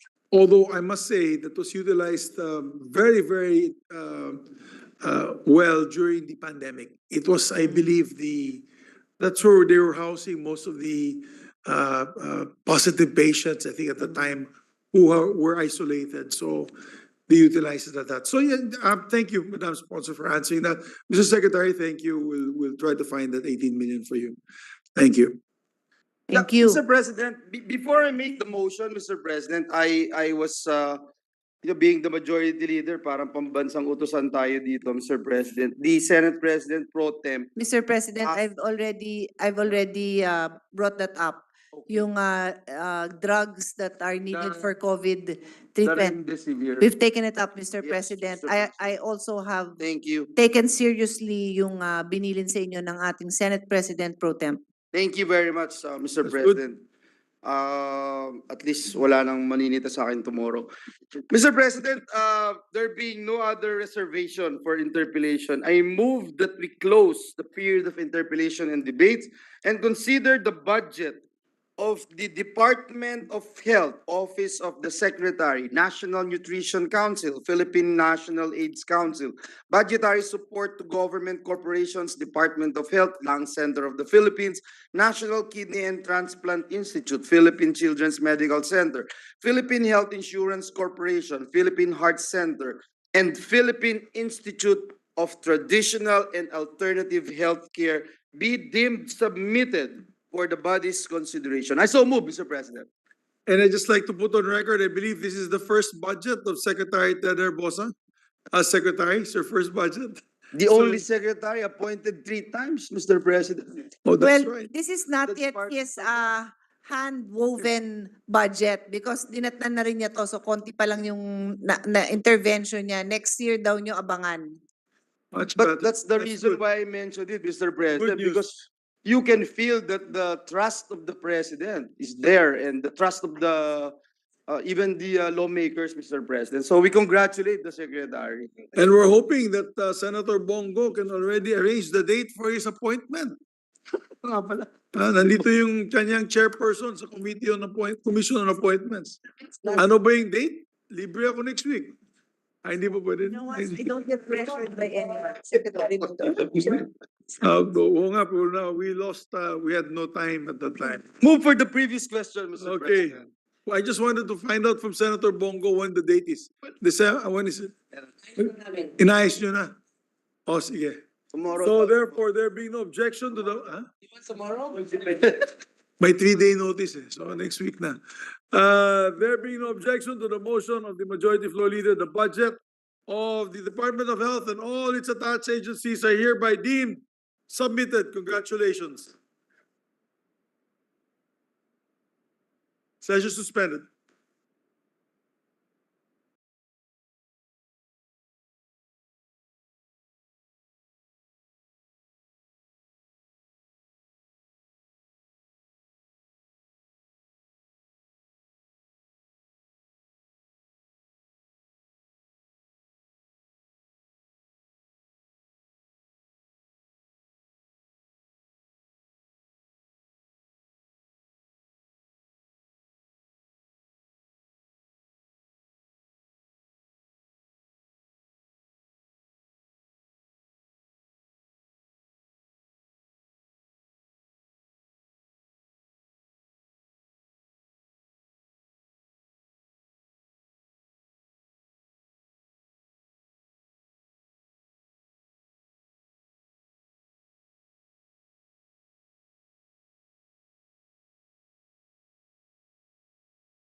Thank you, Mr. President. Mr. President, at this juncture, I move that we consider the budget of the Games and Amusements Board and Philippine Sports Commission and acknowledge the presence of its officials.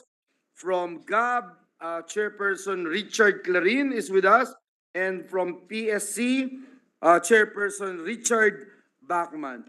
We'd like to recognize also the distinguished sponsor of the measure, Senator Senator Richard Kasi Gordon. daming Richard po. Richard Gordon. Sorry, boss. Dumami na masyadong Richard. Umuulan tayo ng Richard, Mr. President. Mismo No, na other than the si chairperson of the Senator Senate Gordon, Committee on Sports, Senator Bongo, our Steph Curry of the Senate, and to interpolate the said budget is our minority floor leader, Senator Coco Pimentel. I move that they be recognized, Mr. President. Yes, I just want to be clarified. I know, of course, Chairman Bachman was my classmate and schoolmate in San Agustin. And Mr. Clarin is the one on the right? Nice to meet you, sir. Therefore, we'd like to recognize the sponsor, Senator Christopher Lawrence Bongo, to sponsor the measure and to interpolate a distinguished minority floor leader, Senator Aquilino Coco Pimentel III. Mr. President, for the GAB, the Games and Amusement Board, for fiscal year 2024, the total new appropriations of the Games and Amusement Board in our committee report is 131,118,000. For the Philippine Sports Commission, Mr. President, for fiscal year 2024, the total new appropriations of the Philippine Sports Commission in our committee report is 874,310,000 pesos. The increase of 500 million from the GAB of the House of Representatives is mostly due to the additional budget granted for the preparation, training, and participation of our athletes in various international competitions to be held next year, such as the Paris Olympics, Winter Youth Olympics, and Paralympics. We also added budget for the rehabilitation and upgrading of field sports complex, kung saan po nag-champion at mythical team member ang ating Senate Finance Chair, Senator Angara, and equally ang ating superstar ng Senate Sentinels, Senator Majority Floor Leader, Senator Joel Villanueva. Mr. President, before I yield the floor for interpellations, I just want to make a brief statement. Mr. President, as I have mentioned during the interpellation of the DBM budget, I want to thank the committee Chair of Finance, led by our very capable Chairman, Senator Sonny Angara, for supporting the increases in the PSC budget. I just want to reiterate, Mr. President, the need to support the budget for sports even at the budget preparation level. Napapansin ko po na masyadong nakaasa sa National Sports Development Fund na karamihan po'y galing sa PAGCOR o sa SUGAL. Taon-taon, maliit po ang natatanggap na budget ng sports sa NEP or sa National Expenditure Program. Every year, tayo po ay nagdadagdag ng budget dito sa Senado. Sa committee report, we added more than 1 billion for this year, particularly for the hosting of the FIBA World Cup. In 2022, we added 550 million. And in 2021, we added 1.1 billion. It has been a practice that Congress is the one adding budget for sports dahil maliit lang po ang nabibigay sa NEP. In fact, for 2024, only 174 million was approved by the DBM. Kahit na po ang kanilang proposed budget is more than 3 billion, ang parating ina-approve is less than 200 million for 2 consecutive years. Ibig sabihin nito, only 0.004% of the 5.768 trillion national budget. And yet, Mr. President, we expect our athletes to perform in international competitions. Kapag nananalo sila, damay po ang buong bansa sa honor na dala ng ating mga atleta. Kapag natatalo naman sila ay nababash pa sila. Nakita naman natin, Mr. President, na kung susuportahan natin ang ating mga atleta, malaking tulong ito sa kanila at makakapagbigay sila ng honor sa ating bansa. Sa pag-host natin ng FIBA, we were able to boost tourism amid our effort to recover from the pandemic. Pag well-organized po yung tournament, talagang napakaganda po ng resulta. I congratulate the local organizing committee for a successful hosting. Kahit hindi tayo pumasok mismo, nanalo naman tayo against China during our last game, no? At nadala natin ang momentum nito sa Asian Games where we won gold in men's basketball for the first time since 1962 or 61 years ago. We beat China twice, FIBA and Asian Games. The Philippines also had its best Asian Games ranking in nearly 3 decades after finishing 7th rin po ng samahan ng basketballistang ng Pilipinas, SBP. Nag-increase na rin po pala ang mga NSA from 50 to 82. Ibig sabihin, dumarami na po ang sinusuportahan ng ating Philippine Sports Commission. Pakiusap ko lang po, sana po mabigyan po ng halaga ang budget para sa sports dahil malaking honor po ang naidadala nila tuwing tayo po'y nananalo. Thank you, Mr. President. Thank you, Mr. President. I have no questions for Gab. I know I looked at your budget, 131 million, but you have other sources of funding, Gab? Tama po ba? Wala. Gab is purely funded through the GAA? Yeah, you have other sources of funds. Meron ba kayo? Kinukulit. Sa license. Saan sa tumupunta? Saan pumupunta? Yeah, nabago pa ba si Chairman?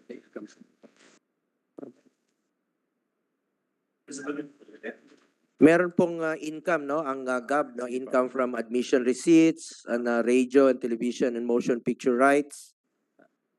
3%, no? Okay. Sige pa, we can see that naman siguro sa mga reports, financial reports yung amount yan. So can I go to the Philippine Sports Commission, Mr. President? Nabanggit po nating sponsor, the Sports Commission requested for a budget of 3 billion. Ayun. So may we know what is the plan? What is the plan or the program which amounts reach 3 billion pesos? Initially, Mr. President, ang hiningi nilang original request. Yes, the original request. Isa-isahin ko na lang po, no? Eh, More or less, sir, bakit umabot tayo sa 3 billion? Malaki yung kanilang gustong ilaan sa rehabilitation po ng Rizal Memorial Complex, rehabilitation po ng Field Sports Complex. In fact, naglaro yung ating top two superstars ng Senate. Tumutulo yung basketball court dun sa gilid. Not only that, yung mga atleta natin talaga doon ay kawawa po ang kinatatayuan nila, yung barracks nila, kailangan po talaga ng repair. Sana naman po mabigyan ng isang komportable na pagtitirahan habang nagtitraining yung mga para athletes po natin, mga disabled, doon po they were housed there po sa field sports. So we're talking about two complexes here. Two, only one complex. Correct. This is the Rizal. Rizal and the the field sports. Field po. Sports is in Pasig. Correct. Yes. Yes, So, Mr. President. Dalawa. Dalawa po. Tatlo daw sabi ni Chairman eh.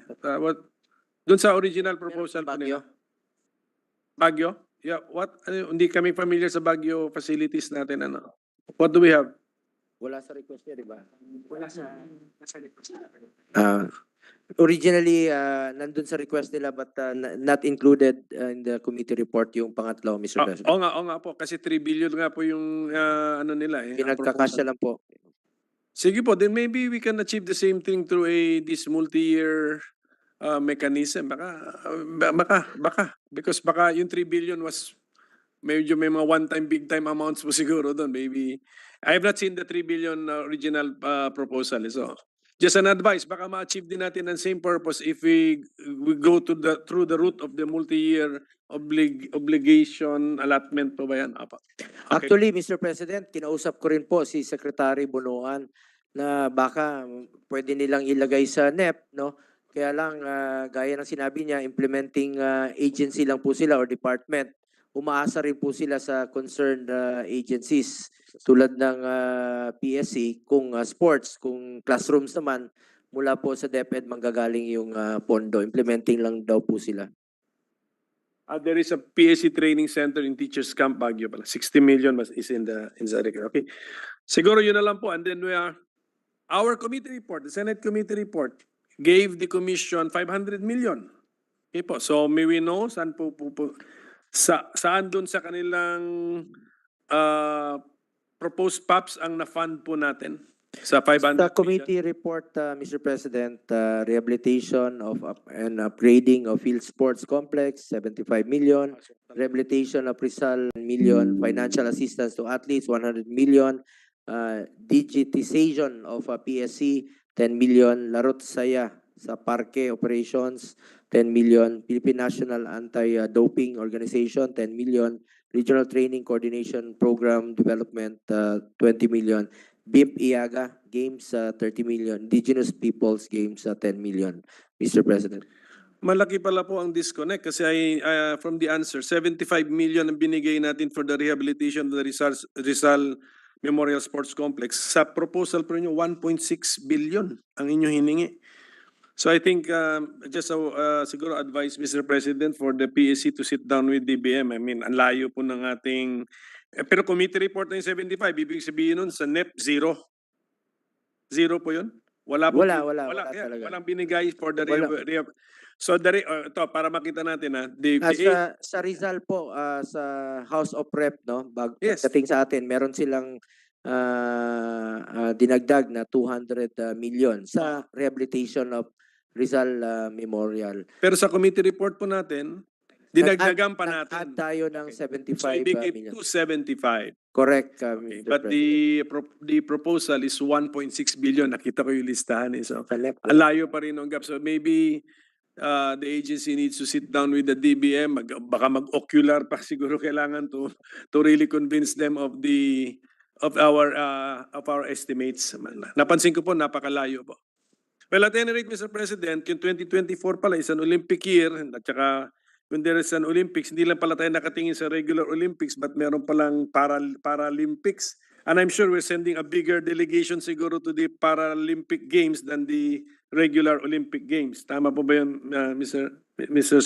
President? The Philippine delegation will be larger? Sige, okay. Sa Ang Paralympics. estimated number of delegation po sa winter is about 100, and the same with the Paris Olympics, about 100 po. Ang kanilang estimated number of delegation. Winter, we are participating in winter, what's this? Winter Games? No. That's not Paris anymore. Ibang lugar na po yan. Yes, Is that also next year? 2024 is also Winter Olympic. Sabay po ba yun? Summer and winter, ibang schedule yun, ano? January 19 to February 1 po, 2024 ang Okay, sige. winter sa South Korea po ito, Gangwon. And then Paris naman po yung Olympics. Sige po. Nakaka-participate na tayo sa Winter Games because of SM Mega Mall. Tama ba yun? Is that a correct statement? Sila because of the ice skating rink there, Mr. President. Okay, Mr. President, EJ Obiena will surely represent the Philippines in the 2024 Paris Olympics because he has been winning pole vault events in Europe, Mr. President. So, are we supporting athletes like EJ Obiena, especially geared towards their Olympic participation, Mr. President? Yes, Mr. President. So, Full support po ang ating through the National Sports Association. Ganun po. yes, Mr. President. How many have qualified so far, Mr. President, for the Paris Summer Games? Four na? Meron na? Four. I thought it was only EJ Obiena. Can we have the names, Mr. President? Para we can wish them all the best and also offer prayers for their success. Yumer, EJ Obiana, Carlos Yulo. Baksa, okay. Marcial. Yulo, Yobiana, and Alena Finigan, the gymnastics. okay. So we have boxing, pole vault, and one in men's gymnastics and women's gymnastics thing. And there is a slim still window open pa po dun sa ating basketball team, no, sa FIBA qualifier. Meron pa tayong slim chance of qualifying. Okay. How about Senator Manny Pacquiao? Depende Any po box yun. in the Paris Olympics? Possible? Hindi ko alam ang rules, sir. I'm assuming you know the rules. You know the rules better. Is that still a possibility? Qualified ba?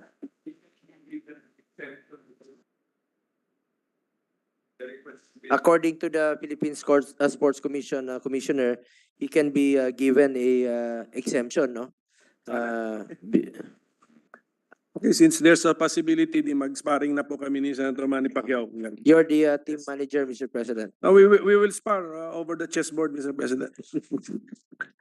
So, Mr. President, worried lang po yung iba nating kababayan because the reports indicate we've been losing Filipinos to other countries, Mr. President, or jurisdictions. For example, Jaja Santiago who is a valuable player, is in the process of becoming a Japanese national. Yuka Saso made the decision to represent Japan. Wesley So, in my field, Mr. President, is now representing the United States Chess Federation. I think he's also now a citizen of the United States. Alex Pagulayan of billiards is now carrying the Canadian flag. Is this the concern of the PSC, and do we have what's our strategy or our programs to keep our talented athletes to keep them here and keep them representing the Philippines, Mr. President? According to our Philippine Sports Commission, ang concern po nito, Mr. President, ay ang NSA, the one handling the athletes. Kung may programs man sila, we are indirectly helping them through the assistance. We give the NSA's assistance, Mr. President. Correct. And the funds which the NSA's come from the GAA. Ganun po ba yan? Meron rin pong manggagaling sa PAGCOR, Mr. President. NSDF, National Support Sports Development Fund. Okay. So PAGCOR has been compliant with the law, with the literal terms of the law, or with its own interpretation of the law. Give us just According to the our situation. Philippine Sports Commission, historically, since 1990s, the actual remittance of PAGCOR to PSC is only about 2.3%. This is due to the different interpretation on the share of the PSC in the contribution of the PAGCOR. Ito po ay binabawasan mula sa franchise tax, tapos binabawasan pa ng 50% government share bago makuha ng PSC yung share nila. Yun po ang naging interpretation. Historically, I believe there is already a case in the Supreme Court regarding this. Tagal na po nito. I think it's pending motion for reconsideration na yata, as if I remember correctly. Tagal na ito pinag-uusapan. There is a report that you have pending refund claim with PAL, 237,622 pesos in connection with the canceled tickets for the 31st SEA Games. What's the status of this claim?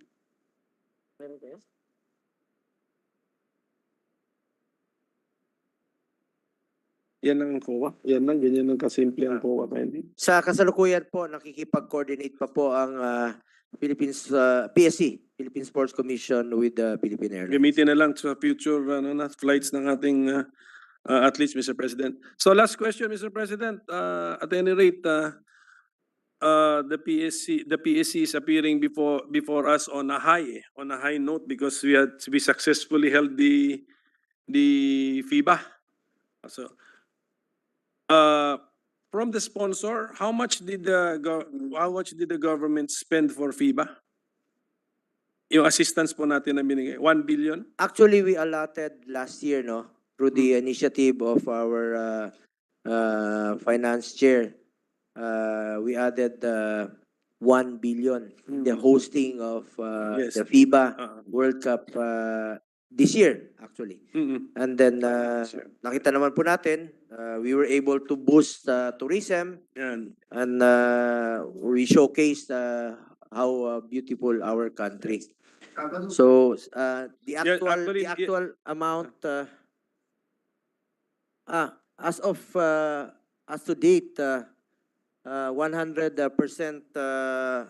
have been utilized by the FIBA organizers, and liquidation is currently ongoing.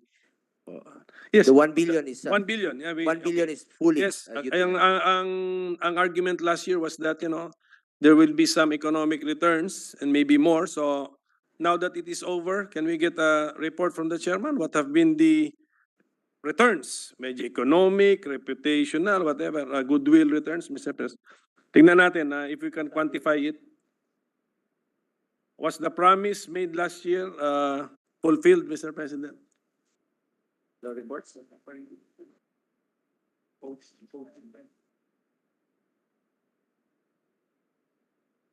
According to our PSC chairman, wala pa pong post-event report, no?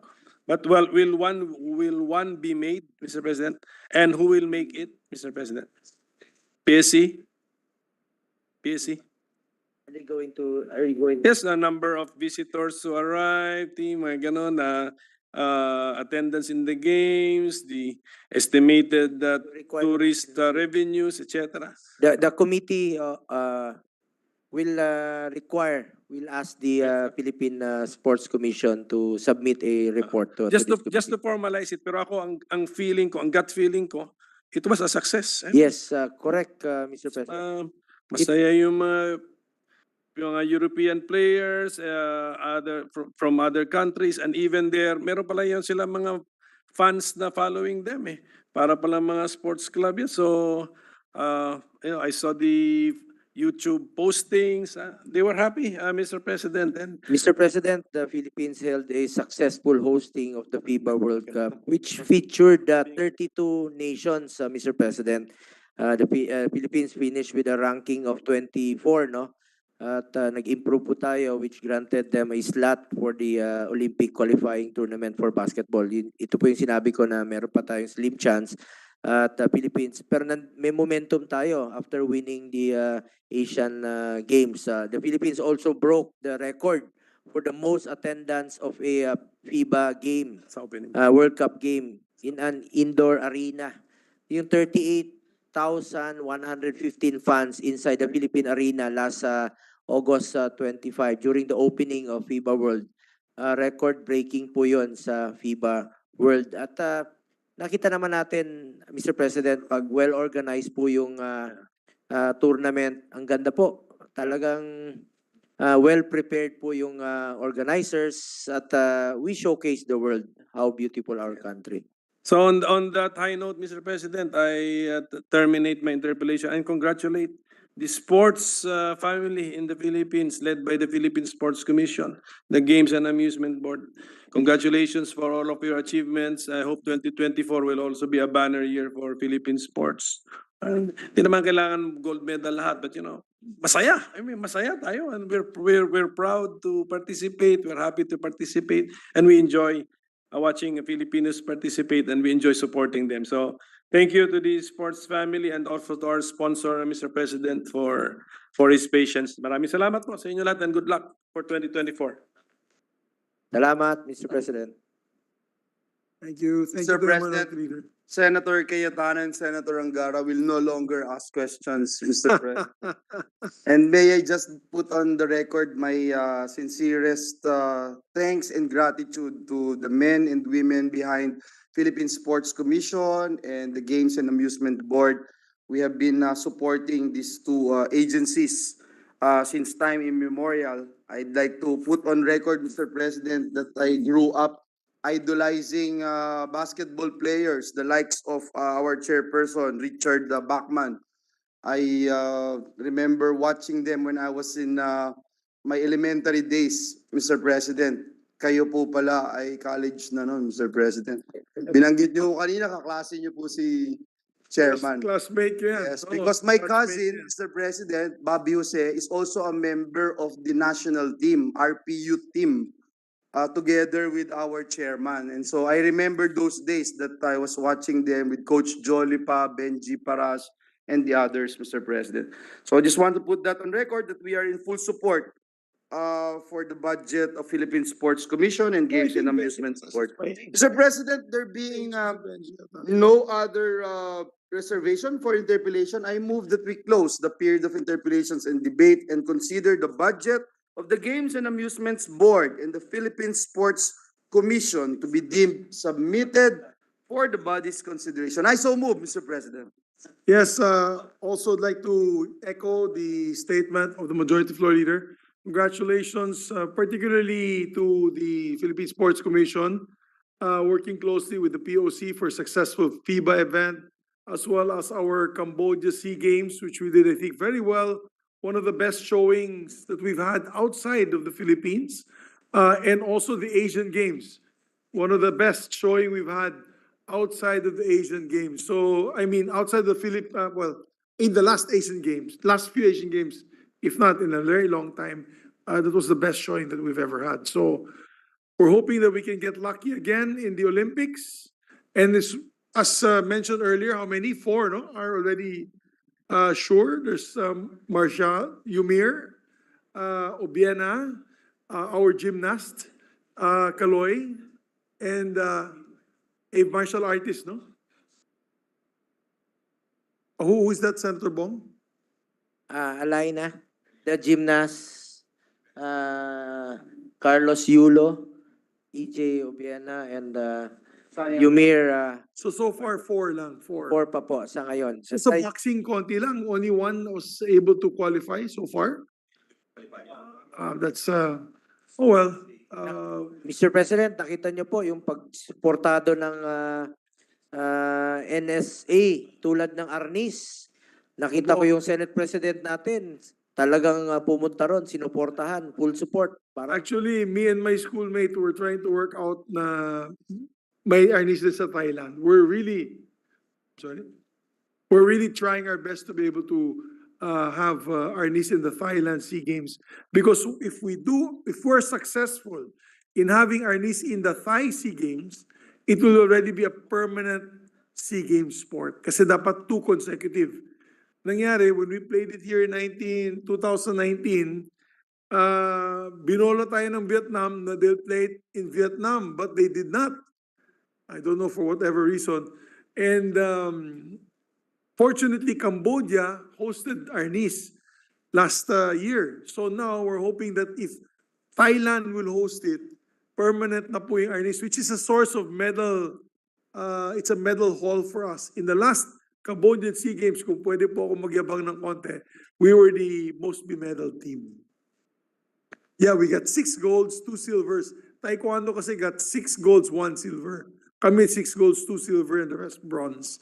So, the highest percentage of medals for the Philippine team. So, Thailand sana muli. So we're praying and we're working together with the PSC. So again, congratulations as well to Gab. There being no objection to the motion of the Majority Floor Leader, the budgets of the Philippine Sports Commission, the Games and Amusements Board are deemed submitted. Congratulations to the 2 agencies. We can go straight to it and just suspend session. Just suspend session. Yes, Mr. President. Mr. President, with the permission, I move that we suspend consideration. Yeah, okay. Yeah, Mr. President, Yes, I'd the members of the rather BICAM, yes. make a motion, Mr. President, with the permission of the body to proceed to the Senate President's designation of Senate conferees to the Bicameral Conference Committee on the disagreeing provisions of Senate Bill number 2221 and House Bill number 25 entitled Magna Carta of Filipino Seafarers. So move, Mr. So let me President. act first on the first motion, which is to suspend the House Bill, the consideration of House Bill number 8980. Yes, Mr. President. There being no objection, motion is approved, suspended. We now are going to designate, with the permission of the body and no objection from the body, the following members are designated as Senate conferees of the Bicameral Conference Committee on the disagreed provisions of Senate Bill number 2221 and House Bill number 7325. This is the Magna Carta for Seafarers. They are Senator Rafi Tulfo as chairperson, Senators Joel Villanueva, Senator Amy Marcos, Senator Chis Escudero, and Senator Risa Ontiveros on the part of the minority. So designated. Thank you, Mr. President. Mr. President, time check 1:32 a.m. And with that, I move that we suspend our session today until today at 12 noon, Until Wednesday, this November noon 15, time. 2023. I so move, Mr. President. And just put on record, of course, our thanks to the minority floor leader who is here present. Our Senator Sani Angara, chairperson of the committee, is present. Senator Joel Villanueva is here as well. Yours truly and all the staff and secretariat. And Senator Pia Cayetano is here, and Senator Bongo, I forgot, is there as well with us. Time check 1:33. There being no objection, the session is suspended until 12 noon Wednesday, November 15, 2023. Thank you very much, everybody.